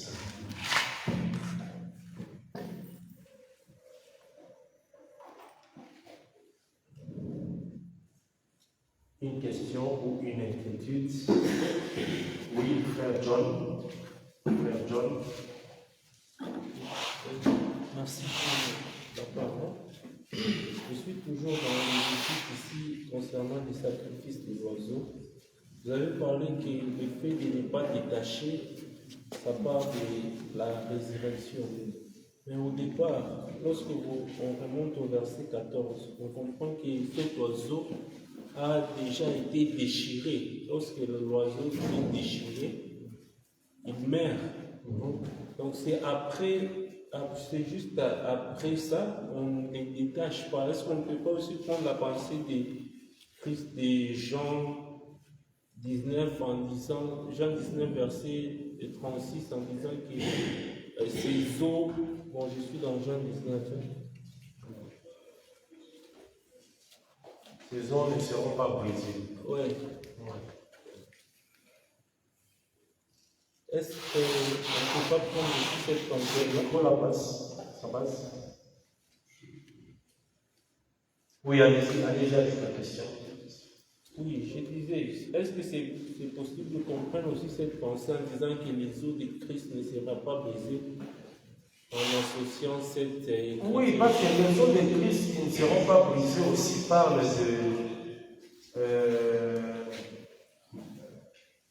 de la vie. Ça veut dire que même s'il est mort, mais il a la vie. Il reviendra à la vie. C'est ça même la même pensée de un agneau comme immolé. Tu vois, comme immolé. Ça veut dire que quand on les regarde, on voit comme s'il est mort, mais en réalité, il n'est pas mort. C'est comme ça que Pierre dit qu'il est mort quant à la chair, mais quant à l'esprit, il est vivant. Tu vois le problème des oiseaux, même dans les sacrifices qu'on avait demandé, regardez. C'est Genèse 15. Genèse chapitre 15. Genèse 15. Verset 10. Abraham prit tous les autres. Je vais commencer dessus. Verset 9. L'Éternel lui dit: prends une génisse de 3 ans, une chèvre de 3 ans, un bélier de 3 ans, une tourterelle et une jeune colombe. Amen. Quand on parle de colombe, c'est pigeon, pigeon. Abraham prit tous ces animaux, les trois par milliers, et mit chaque morceau l'un vis-à-vis de l'autre, mais il ne partagea point les oiseaux. Tu vois, il ne partagea point les oiseaux. Pour les animaux, il a partagé les animaux. Ça montre, ces animaux-là, les 3 animaux-là, parlent du corps de Jésus. Mais les 2 oiseaux parlent de l'esprit. Donc, quand il mourra à la croix, il va mourir quant à la chair, et quant à l'esprit, il reste vivant. C'est la même pensée là de ces eaux ne seront pas brisées. Donc, la vie est toujours là. Amen. J'ai toujours, en fonction de cette question, c'est seulement la même pensée en disant que il y a d'autres prédicateurs qui disent Christ c'est l'esprit qui ne meurt pas. Mais lorsque nous lisons 1 Corinthiens 5, l'apôtre Paul est en train de dire que Christ a été crucifié. Maintenant, que dire de ces prédicateurs-là qui disent Christ en tant qu'esprit ne meurt pas? Oui, en tant qu'esprit, mais ça c'est vrai. Mais pourquoi l'apôtre Paul dit dans 1 Corinthiens 5? Oui, quand on dit d'abord Christ, c'est toujours une façon de parler de Jésus. C'est ça, tu peux dire Jésus ou tu peux dire Christ. Mais quand on le met ensemble, Jésus-Christ, il y a une portion qui meurt et l'autre qui ne meurt pas. Dans ce cadre-là, le Christ ne meurt pas. D'ailleurs, c'est dit dans un verset là. Nous avions appris que le Christ ne meurt point. Oui. Maintenant, l'apôtre Paul lui dit. Oui, c'est une façon de parler de Jésus en tant qu'homme. C'est un langage.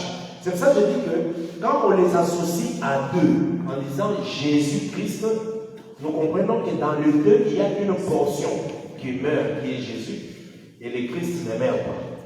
Mais dans le sens où il parle, il n'a pas parlé de Jésus-Christ. Il a dit Christ.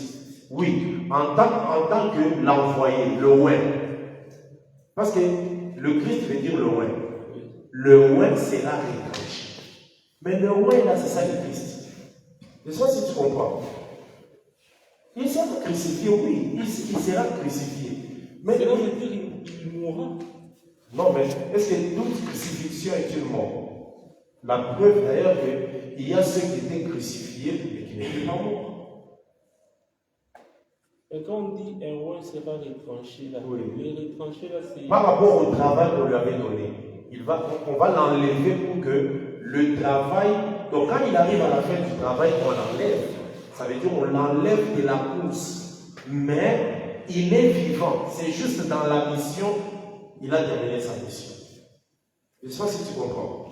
Donc, il ne faut pas que les termes de Christ t'inquiètent. Non, les termes de Christ t'inquiètent parce que Christ comme esprit, mais Christ aussi comme le oint. Il y a une différence. L'esprit, c'est ce qui est dans la personne. Mais le oint, c'est l'homme. L'homme qui est oint. Mais l'esprit, c'est cette onction qui est. Mais tous les deux, que ce soit le oint, que ce soit l'esprit, s'appelle Christ.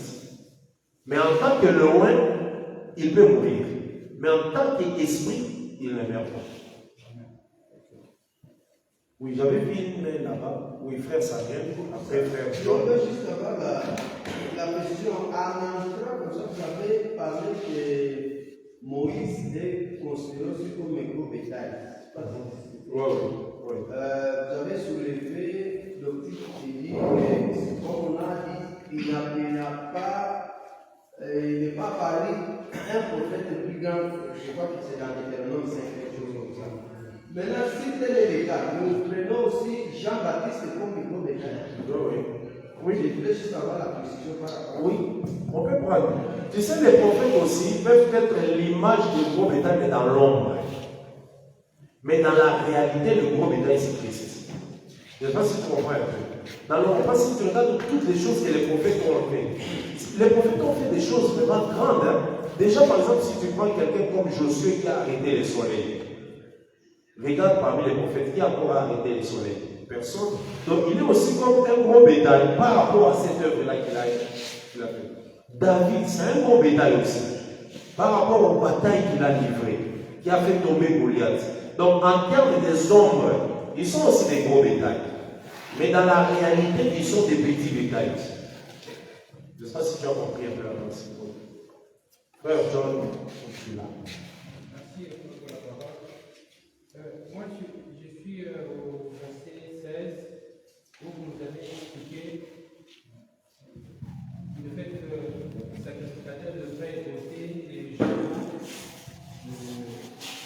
et le jeter près de l'autel vers l'Orient.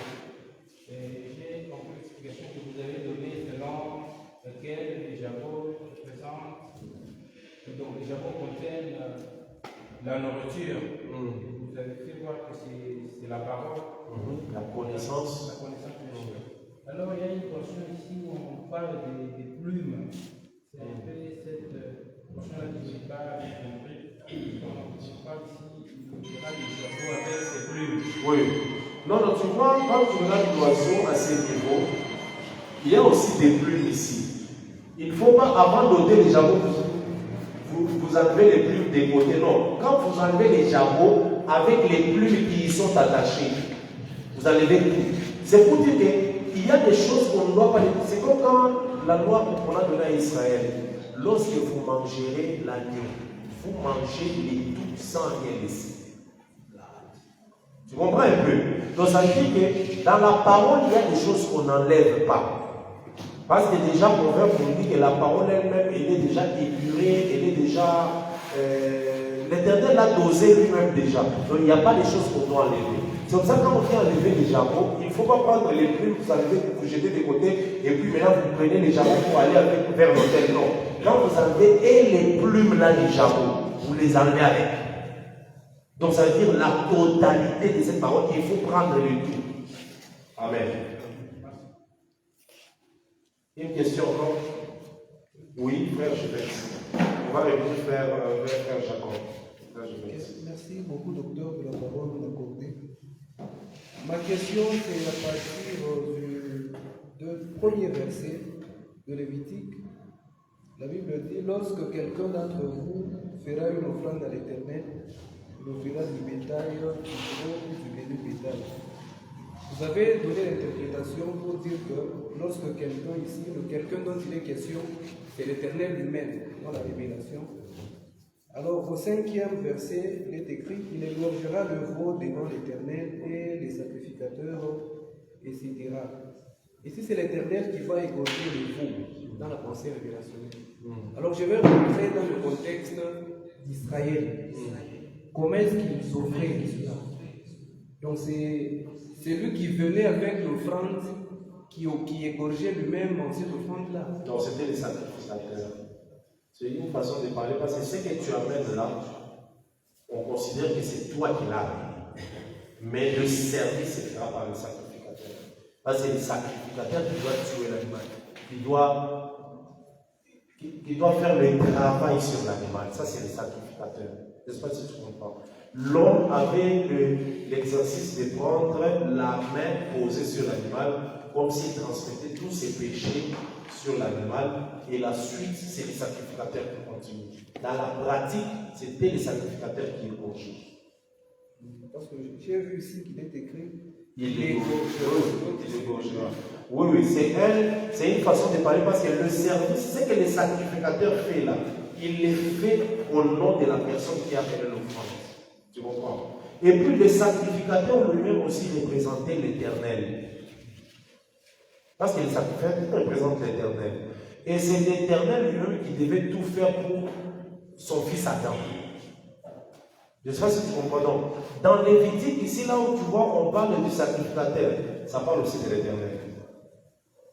Parce que le sacrificateur, dont l'homme amène l'animal, le sacrificateur l'offre devant l'Éternel. Mais maintenant, le sacrificateur qui offre là, il représente l'Éternel lui-même. Donc c'est comme si le pardon du péché, il faut que l'Éternel lui-même travaille pour que l'homme obtienne le pardon. Mais pour que l'Éternel travaille, l'Éternel lui a mis quelqu'un qui travaille en son nom, c'est le sacrificateur. Je ne sais pas si tu comprends un peu. Dans la pratique, c'était le sacrificateur qui le faisait. Amen. J'ai vu une main. Ah, c'était le frère Jacob.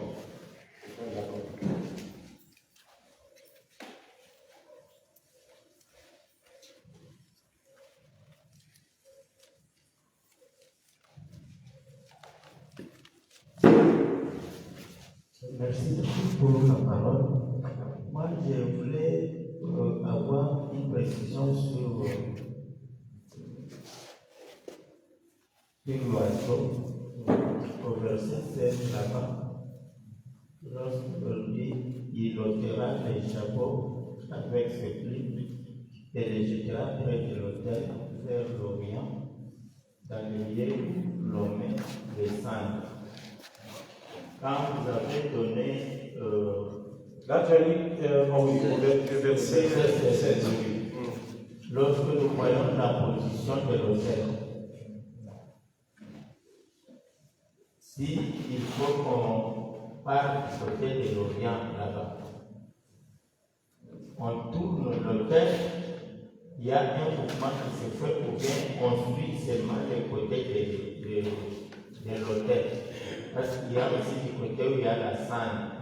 Vous avez placé ce côté-là comme le côté de l'église. Et si nous voyons la cendre de l'Orient, côté 1, la cendre, c'est le jugement.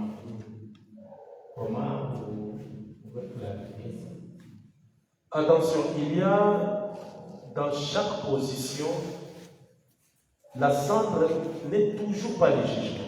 Pourquoi je dis ça? En ce qui concerne l'autel, il y a l'expression sur l'autel et l'expression sous l'autel. Ça, vous connaissez. Quand il y a le saut, c'est 5e, les âmes sous l'autel. C'est 5e saut, je crois. Oui, c'est le 5e saut. Quand on parle de sur l'autel, ça parle d'abord de Christ. Parce que c'est Christ qu'on pose sur l'autel. Et l'œuvre qui est faite avec Christ, ça descend là sur l'autel, en dessous là. C'est là où il y a les âmes qui réclament vengeance. Et nous disons que les âmes qui réclament vengeance parlent d'Israël. Mais il y a aussi l'expression sous l'autel qui parle de l'Église. Parce que sous l'autel, qu'est-ce qu'il y a? Il y a les feux. Les feux là, ce n'est pas seulement les feux du jugement, ça peut être aussi les feux de l'amour de Dieu. Selon Cantique. Nous, l'Église, nous sommes dans les feux de l'amour de Dieu. Or, le feu ne vient que de l'autel. Je ne sais pas si tu comprends. Donc, c'est comme quand on parle de l'eau. L'eau n'exprime pas seulement le Saint-Esprit. L'eau peut exprimer aussi la parole. L'eau peut parler du Saint-Esprit. L'eau peut parler du diable. Quand l'ennemi viendra comme des fleuves. Tu vois un peu. Alors, là, ici, tout feu ne parle pas seulement du jugement. Il y a des feux qui parlent de l'amour. Parce que nous, là, nous sommes conservés dans le feu de l'amour de Dieu. Et dans l'autel là-bas, sachez que nous sommes sous l'autel. Or, sous l'autel, il y a le feu. Mais sur l'autel, il y a l'animal ou l'holocauste. C'est ça que tu comprends un peu? Oui, oui. J'ai compris. Maintenant, par rapport là où on jette les jabots et le plume là, comme s'il faut bien dire, c'est entre l'autel et la table. Pardon? Là où on jette le plume, Oui. c'est entre l'autel et la table. C'est de ce côté-là. Entre Si nous l'autel. voyons les dessins. Non, il faut d'abord relire le verset. Oui. Il ôtera les jabots avec ses plumes et le jettera près de l'autel, vers l'Orient, dans le lieu où l'on met les cendres. C'est ce que j'ai dit par rapport à la position de l'autel. On jette ça à l'Orient parce que vous avez lié nord et l'est comme une seule chose. Maintenant, j'aimerais avoir la précision sur le lien là, on jette ça. C'est à côté de la table ou bien c'est en face? Non, non. Le cendre, quand on les enlève de l'autel, on le met juste à côté de l'autel. Parce que c'est après qu'on doit les prendre pour aller les jeter plus loin. C'est juste à côté de l'autel. Mais la précision n'est pas donnée de l'endroit où se trouve cet endroit-là. Mais ici, on dit vers l'Orient, dans les lieux où l'on met les cendres. Si ça se met de ces côtés-là, ça sera vers l'ouest. Par rapport à la position de l'autel. C'est vers l'ouest. Mais l'est, c'est vers les rideaux. C'est vers les rideaux. Je ne sais pas si tu vois un peu. L'ouest, c'est vers la cuve. Mais l'est, c'est vers les rideaux, vers l'entrée. Amen. Est-ce qu'on peut avoir une question?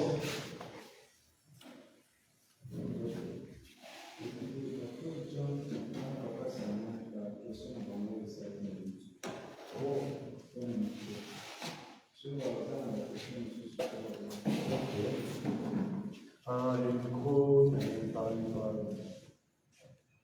Ou bien on va revenir. C'est Papa Samuel et Frère John. Revenez sur vos questions. Donnez d'abord à Frère John. Après, on va voir aussi Frère Samuel. Merci, Mais docteur. avec cette question-là, je reviens quand même parce que je. Oui, merci, docteur. Ma question est la suivante.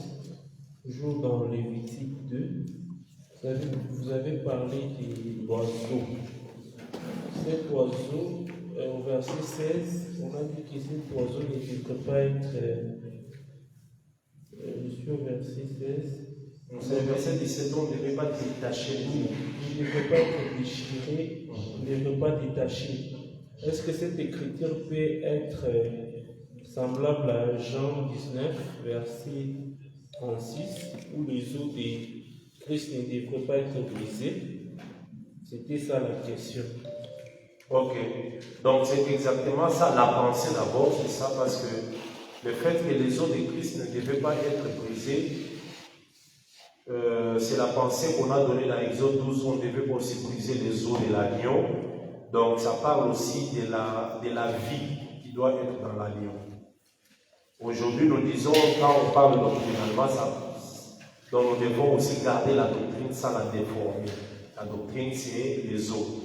Mais ici, ça exprime aussi le fait que l'animal ne peut pas mourir, même s'il est égorgé, même s'il est sacrifié, mais en lui, il y a une pensée de la résurrection. Donc nous sommes revenus aussi par rapport à ça en exprimant, en utilisant les termes comme un agneau immolé. Quand on dit comme un agneau immolé, ça veut dire cet agneau, il est mort, mais en réalité, il est vivant. L'apôtre Pierre aussi l'a dit que Jésus est mort quant à la chair, mais quant à l'esprit, il est vivant. Donc voilà. La deuxième question était la suivante. Pourquoi est-ce que l'apôtre Paul a utilisé le langage Christ crucifié? Or, nous savons que Christ c'est un esprit. Pourquoi l'apôtre Paul ne pouvait pas dire Jésus-Christ, Mais là, il dit juste Christ crucifié dans 1 Corinthiens 5. Oui, le Christ, c'est comme nous disons que le Christ veut dire le oint, le Messie, le oint. Or, il y a le oint et il y a aussi l'esprit ou l'onction.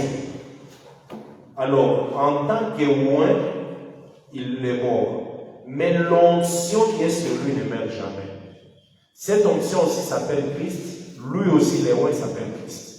C'est comme ça que dans Daniel, il y a l'expression où le Christ et le oint sera retranché. Quand on dit que le oint est retranché, c'est lui en tant qu'homme, par rapport à la mission qu'il avait, il termine et on le retire de cette mission-là. Là, en tant qu'homme, en tant que oint, on dit que le Christ a été crucifié. Mais en tant qu'esprit, l'esprit ne meurt jamais. Voilà pourquoi je pense que c'est Luc chapitre 1, la Bible dit que l'Esprit de Dieu te couvrira et le Saint-Enfant qui naîtra sera appelé Fils de Dieu. Donc, Fils de Dieu veut dire Fils de l'Esprit. Et Jésus, en tant que Fils de Dieu, ne meurt jamais, mais il meurt en tant que Fils de l'homme. Amen. Amen. Bon, je profite aussi pour poser la troisième question. Juste après le mot d'or, là, je suis dans Exode 32. Au début là, des Lévitiques, vous avez parlé de Lévi. Lévi, mais on voit dans Exode 32, juste après le veau d'or, Moïse a dit que ceux qui sont de l'Éternel s'approchent. Nous avons vu la famille de Lévi s'approcher. Ma question est la suivante. Pourquoi est-ce que la famille de Lévi avait seulement tué 30 000 hommes? Pourquoi ils avaient tué seulement 30 000 hommes? Oui, c'est ce qui est écrit. Je suis dans Exode 32, verset 28, on dit les enfants de Lévi firent cette coordonnée Moïse et environ 30 000 hommes. Exode 32, Oui, verset 28.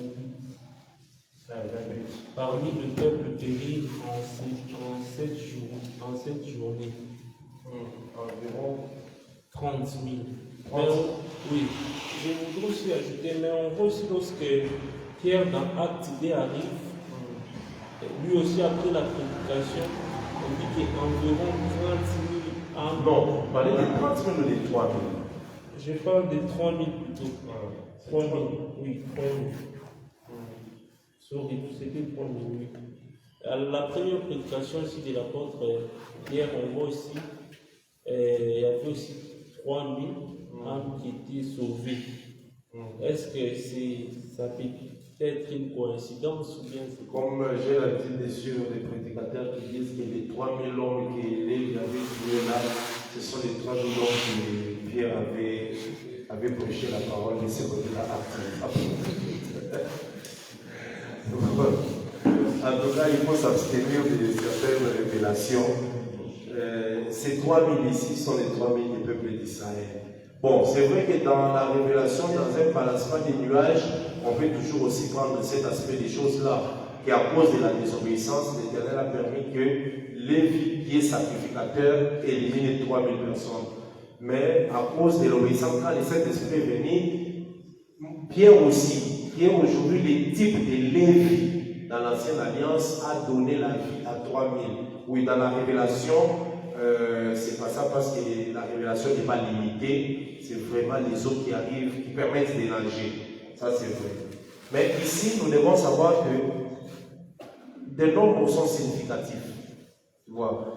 On a toujours des conseillers à un prédicateur d'enlever les zéros dans les nombres, parce que quand il y a 3000, on risque d'enlever. J'enlève des zéros, ça reste 30. 30 là, c'est quoi des messages, ce sont des raisonnements. Mais ici, il n'y a pas une pensée que je peux donner par rapport aux 3000 hommes. Peut-être le Seigneur, par la grâce de Dieu, dans certaines recherches, il nous ouvrira la connaissance pour qu'on comprenne pourquoi seulement les 3000. Il y a eu 24 000, c'est combien? 24 000 hommes qui ont aussi péri. Regardons ça, nombre. Combien? Qui ont été avalés par la terre. C'est combien? Cherchons ça dans nombre. Lorsqu'il y a eu la désobéissance des Tarans, d'Atlatan et ça, hein? Dathan et Abiram. Ce nombre combien? 12? Pardon? Attendez, nous allons retrouver ce passage. Tout le monde, ça c'est un nombre. Je crois qu'il y a eu 24 000 personnes qui ont péri le même jour. C'est 16, hein? La révolte de Corée d'Adam.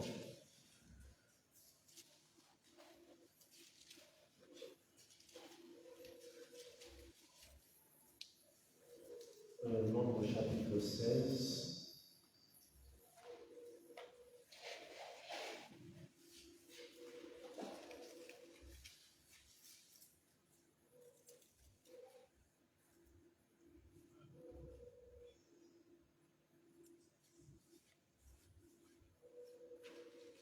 Non, Nombre chapitre 16, verset 35, on dit un feu sortit de devant l'Éternel et consuma les 250 hommes qui offraient. C'est pas ça. Je parle de quand ils ont été engloutis dans la guerre.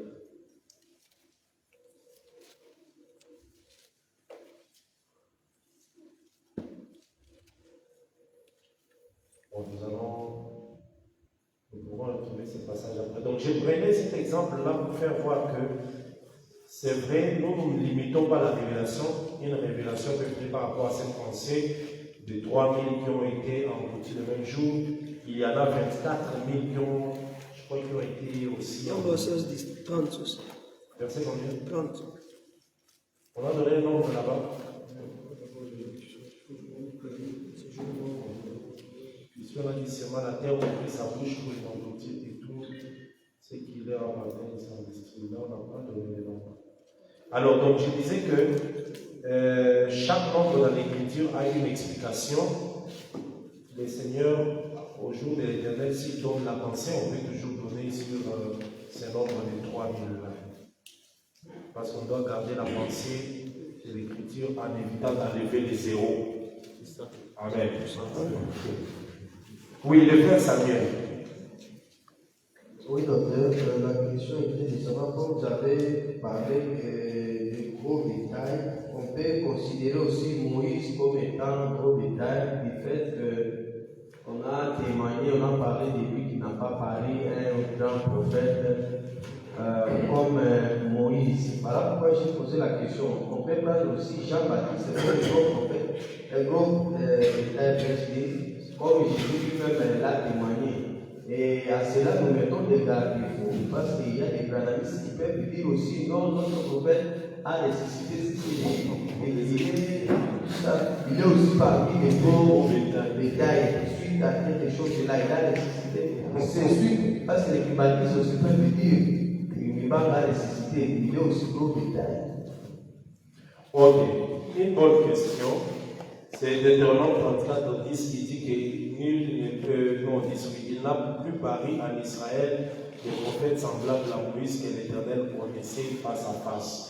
Donc c'est déjà parti de là, nous comprenons que Moïse aussi, si les prophètes sont considérés comme des bétails dans Psaume 44, je pense, verset 28, là où David lui-même dit que, non, c'est David ou bien prouvé, nous sommes regardés comme les brebis qui sont amenés à la boucherie. Donc Moïse aussi est considéré comme gros bétail parce que c'est le grand prophète. Il n'a pas parlé des prophètes comme lui. Jean-Baptiste aussi, oui, c'est vrai, parce qu'il faut savoir que Jean-Baptiste aussi est le type de Moïse dans certaines choses. De la même manière que Moïse a introduit le premier souverain sacrificateur dans les sacerdoces, qui était Aaron, en le lavant, Jean-Baptiste aussi a introduit les souverains sacrificateurs de la nouvelle alliance dans les sacerdoces. Quand il a baptisé, et la Bible dit, après cela, Jésus commença son ministère. Jean-Baptiste aussi est gros bétail. Mais tout prophète aussi en termes de l'ombre, dans l'ombre, ce sont des gros bétails. Parce que les prophètes là, c'était des hommes que Dieu plaçait devant le peuple. Et parfois, il était seul dans cette période-là. Lui-même apporte les ainsi dit l'Éternel. C'est aussi des gros bétails, mais dans l'ombre. Parce que le véritable gros bétail, c'est celui qui a donné les saluts, c'est Jésus-Christ. Donc après lui, tous ceux qui viennent après là, il n'y a plus de gros bétail. Il n'y en a pas. Amen. Parce que si tu viens seulement après Jésus comme gros bétail, tu dois donner la vie au peuple. Or, personne ne peut le faire. Déjà, si vous regardez dans les sacrifices de l'Holocauste, on mettait le sang tout autour de l'autel.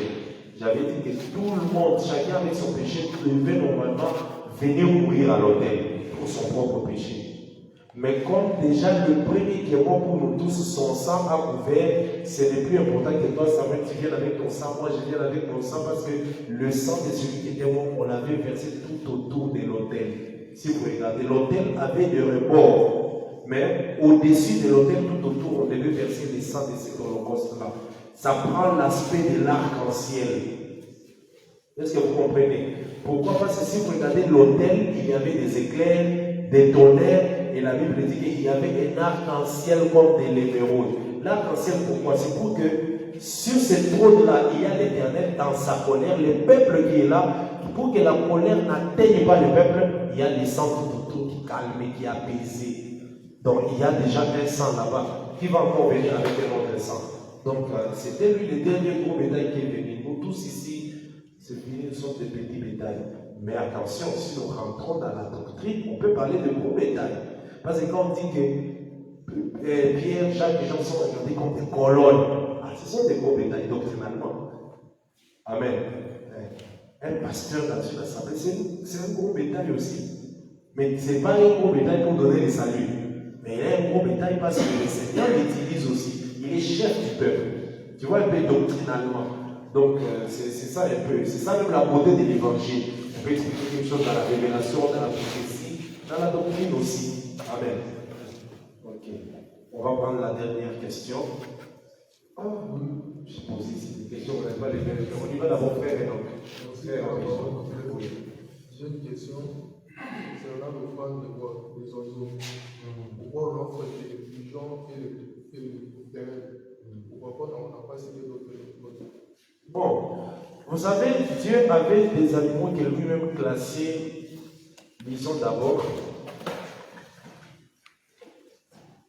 Je vais donner un exemple d'abord par rapport aux oiseaux qu'Israël pouvait manger et ne pas manger. Lévitique chapitre 11. Lévitique 11.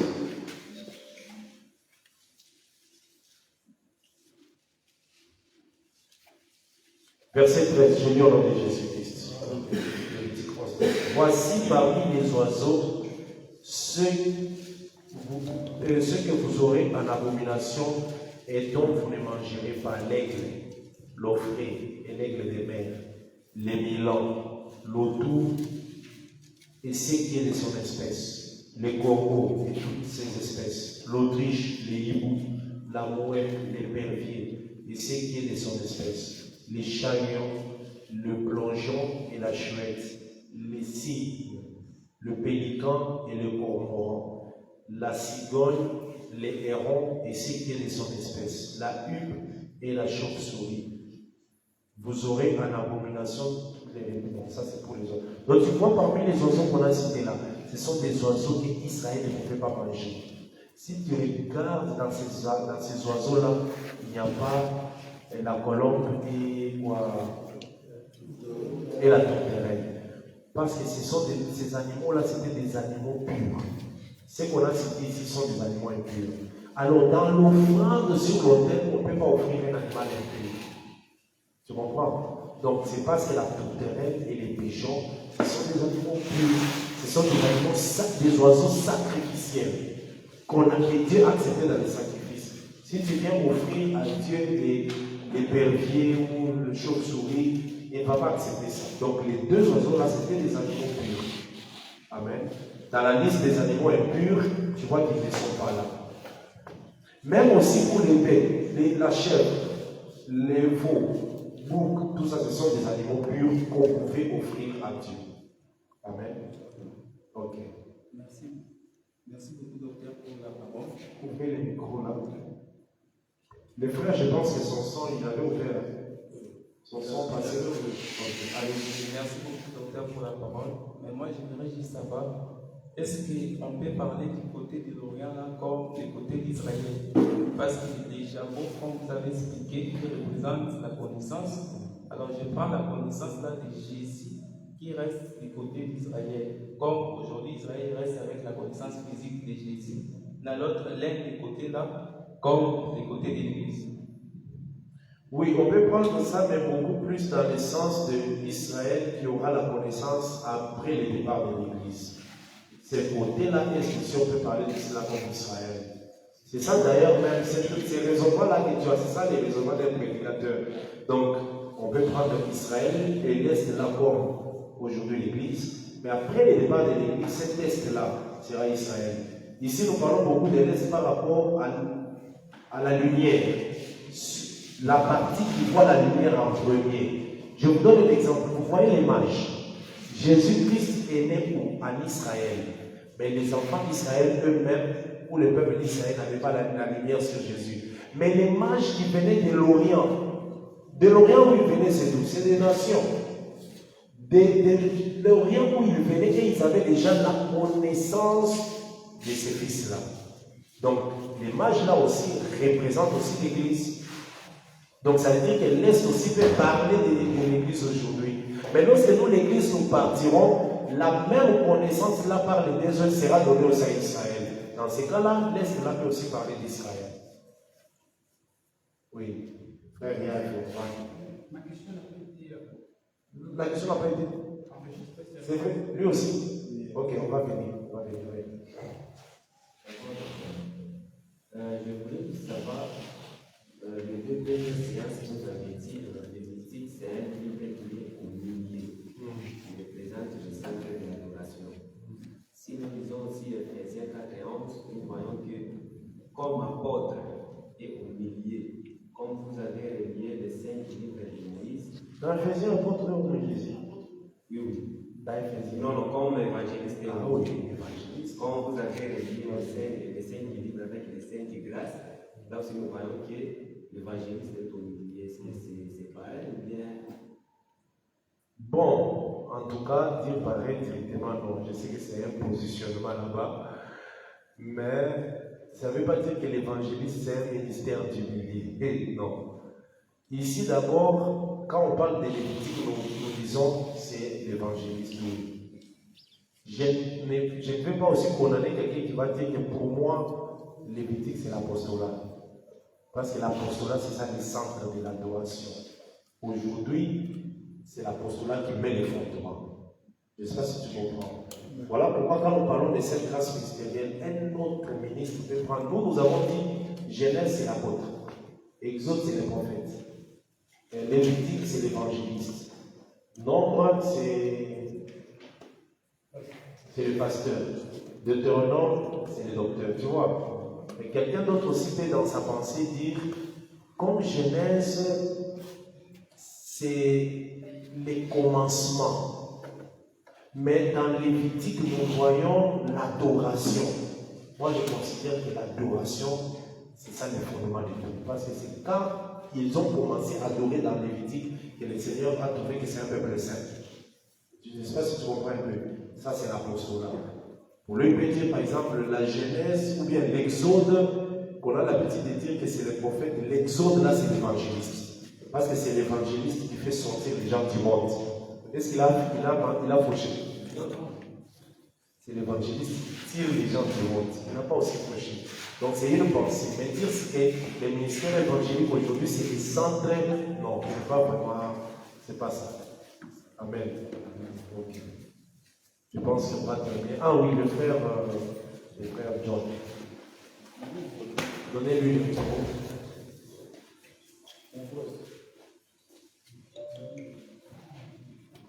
Merci. Encore une fois pour la parole.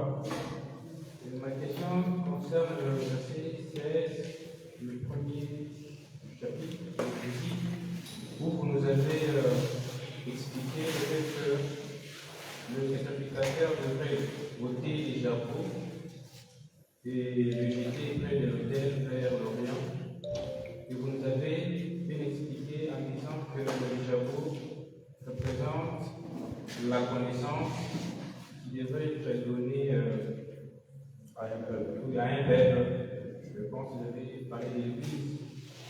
Alors, nous avons ceux qui parlent des plumes, parce que La Bible précise que les Japon devraient être jetés avec les plumes. Alors c'est la portion des plumes ici que j'aimerais que Christian puisse m'expliquer. Oui, ici, c'est la même pensée que nous avons lorsque le Seigneur donne l'ordre à Israël que lorsque vous mangez l'agneau, vous le mangerez dans l'entièreté. Les jabots, c'est comme ce qu'on appelle le gesier. Donc, le lieu où l'animal gardait la nourriture, où l'oiseau garde la nourriture aille dans l'estomac. Et nous avons dit que c'est l'image de la connaissance de la parole. Et lorsque notre holocauste est offert comme sacrifice de bonne odeur, en mourant, il nous laisse une connaissance. Cette connaissance-là nous est donnée, mais on n'y enlève rien. C'est ça donc. Les sacrificateurs ne devaient pas enlever les plumes, d'abord enlever, les jeter, et puis après prendre les jabots, maintenant les jeter du côté. Donc, quand il enlève les jabots, il enlève ça avec les plumes dans la totalité, il n'y a rien à enlever. Donc c'est l'image qu'on voit dans les Écritures, il n'y a pas de choses enlevées. Dans la parole, dans l'enseignement, on prend tout ce qu'on doit prendre, on donne au peuple dans la totalité. Vous comprenez? Enlever les plumes, c'est comme si on fait des choix, on prie des choses dans la connaissance ou dans la parole ou dans l'enseignement. Amen. Ok, terminons avec le frère Jean-6. C'est la dernière question. Je vais juste poser une question par rapport aux oiseaux que vous avez dit, les oiseaux impies. Par rapport à l'Autriche, parce que parmi les oiseaux impies, on a cité aussi l'Autriche ici. Alors, dans la pensée des gens, quand je retrouve un peu ce passage ici, donc c'est Job 9, 17, on parle que l'Autriche abandonne ses œufs sur la terre.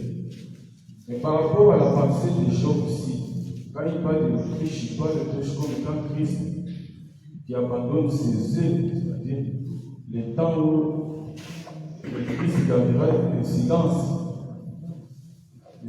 d'une demi-heure. Donc Christ ici qui abandonnera ses œufs comme étant les Israélites. Alors ici on a parlé de l'Autriche. Dieu aussi peut prendre aussi l'image, il prend l'image de l'Autriche ici. Il peut aussi prendre encore l'image des hiboux, comme des autres oiseaux. C'est ma question. Parce que l'Autriche aussi est parmi les oiseaux. Mais il faut que tu trouves aussi les hiboux dans les Écritures. Comme ça. Parce que tu ne vas pas les prêcher en dehors des Écritures. Amen. Je ne sais pas si vous me comprenez. Tu vois l'Autriche, tu l'as trouvé dans Lévitique, mais tu l'as trouvé aussi dans Job. Là, tu peux l'enseigner. Tu prends comme l'Autriche dans Lévitique, animal impur, tu les trouves aussi dans Job. Maintenant, les hiboux qui est là-bas, il faut les chercher aussi quelque part pour l'enseigner parce qu'il faut que tu aies des témoins. Hein? Moi, ce que je vais dire ici d'abord, que l'Éternel lui-même, les animaux impurs aussi, parle aussi de l'Éternel dans notre sens. Comment? Jésus-Christ, quand il est venu, comment je peux dire? Selon les Juifs, comme ils n'obéissaient pas à Moïse, il est apparu comme un animal impur. Tu vois un peu? Qu'on ne pouvait pas accepter. Mais il est aussi apparu comme un animal pur qu'on devait sacrifier à la croix. Parce que sur l'autel, on mettait que l'animal pur. Tu comprends un peu? Voilà pourquoi l'Autriche, d'abord commençons par un animal impur, le corbeau. Le corbeau, c'est un animal impur. Si tu vois l'arche, dans l'arche, les corbeaux sortaient, faisaient des mouvements allant, revenant. Et puis la colombe aussi est sortie. Mais le corbeau, là, nous avons toujours dit que c'est l'image de Moïse et les prophètes qui ont commencé. Chaque sortie, c'était l'envoi des messagers. Parce que le corbeau, c'est les premiers messagers. Dans l'arche, et les premiers messagers qu'on a envoyés par Moïse, c'est les corbeaux. Lorsque le corbeau est parti, il a commencé à faire des mouvements. C'est après maintenant qu'on a envoyé un deuxième messager. Dans le plan aussi de la rédemption, qui est le premier messager? C'est Moïse. Dieu a envoyé Moïse. Mais malgré que Moïse, allant, revenant, Esaïe, Jérémie, tout ça, pendant ces temps-là, Jean-Baptiste aussi sont maintenant fait sortir aussi les corbeaux qui est Jésus. Tu vois un peu? Donc ça veut dire que les coraux représentent aussi l'éternel méandrise. Mais c'est un animal impur. L'Autriche aussi, c'est l'Éternel qui va abandonner Israël dans la grande tribulation. Tu vois un peu? C'est l'Éternel. C'est pour dire que l'Éternel parlait de l'animal impur ou l'animal pur. Est-ce que nous comprenons? Voilà. Alors pour que tu prêches les hiboux, on ne va pas t'interdire. Parce que on ne va pas t'interdire de prêcher les hiboux. Mais il faut que tu aies des bases pour prêcher les hiboux. Amen. Ok. Que le Seigneur soit loué. Oui, frère Christian. Les hiboux. Déjà, celui qui a écrit l'Hébreu, l'État me manque de parler de lui. Toi aussi, tu as dit que tu as parlé de lui. Mais il faut appeler le passage et dire. Amen. Ok. Moi, je voulais avoir seulement un éclaircissement sur le point que vous avez parlé d'Adam en étant image de Dieu. Lorsqu'il avait péché, c'est Dieu qui est tombé, tout ça. Et je voulais aussi penser, ça me semblait venir ça dans la tête. Quand Dieu maudissait Adam, donc il maudissait aussi son image. Adam, c'est son image. Est-ce qu'on a un verset qui dit Adam, c'est son image. C'est son image. C'est pour ça que j'ai dit que Adam, c'est l'image. Parce que j'ai vu que tout le monde avait hésité. C'est pour ça que j'ai dit attention. Si nous croyons qu'Adam, c'est l'image de Dieu, pourquoi on a peur de dire que l'image de Dieu a péché? L'image de Dieu est tombée. Mais ce n'est que l'image, ce n'est pas la réalité. Le véritable Dieu n'a jamais péché. Mais ce n'était que l'image. D'ailleurs, le véritable Dieu n'a pas péché, mais lui est devenu péché. Le véritable, il n'a pas péché, mais il est devenu péché.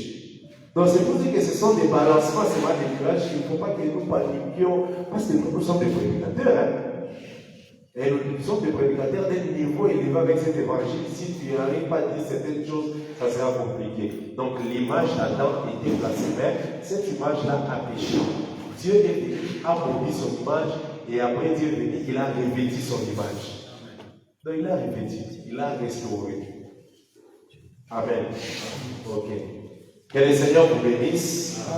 C'était merveilleux. Prochainement, nous allons commencer le chapitre 2. Il y a encore beaucoup de choses, beaucoup encore un long chemin à faire. Il y a encore beaucoup de choses à dire par rapport aux fils d'Aaron qui doivent être consacrés. Ils ont beaucoup de choses à dire. Beaucoup. Les lieux destinés pour les sacrifices. Donc, quand nous regardons seulement les Lévitiques, je vous dis quand nous exploitons les Lévitiques, au bout de cette exploitation-là, c'est fini, tu deviens un prédicateur vraiment rempli de connaissances. Amen. Ce que nous vous disons ici, vous n'avez pas trouvé ça dans une école théologique. Là-bas, on lit ça comme de l'histoire seulement, comme quelque chose qui est déjà passé. Mais nous, nous comprenons que ce sont des prophéties qui s'accomplissent aujourd'hui. Amen. Que le Seigneur nous bénisse et que la grâce de Dieu. Tous ceux qui nous ont suivis en ligne, nous attendons vos commentaires. Mettez vos commentaires, que ce soit sur Facebook, sur YouTube, et puis aussi partager ces moments de partage de connaissances avec les autres aussi. Prenez les liens, envoyez-les dans différents groupes, WhatsApp, groupe Facebook, partagez avec les connaissances. Laissez-nous aussi un commentaire, laissez aussi des questions. Vous pouvez laisser des questions là, nous allons répondre à toutes ces questions. Les bien-aimés qui sont dans l'auditoire ont posé des questions, mais moi je ne pense pas que les questions sont finies. Donc même vous qui nous suivez en ligne là, vous pouvez avoir des questions, vous mettez juste dans les commentaires et on va y répondre. Nous allons nous retrouver le mercredi prochain à la même heure par la grâce de Dieu. Que le Seigneur vous bénisse. Nous prions et nous remercions le Seigneur. Seigneur Dieu Tout-Puissant, nous te rendons grâce, nous disons merci pour ton amour, ta bonté.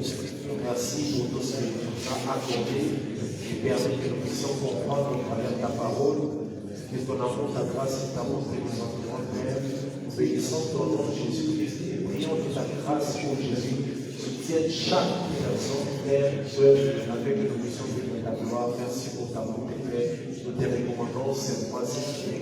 matin, que tu puisses toi seul nous de ton nom, au nom de Jésus, nous t'apprécions. Amen.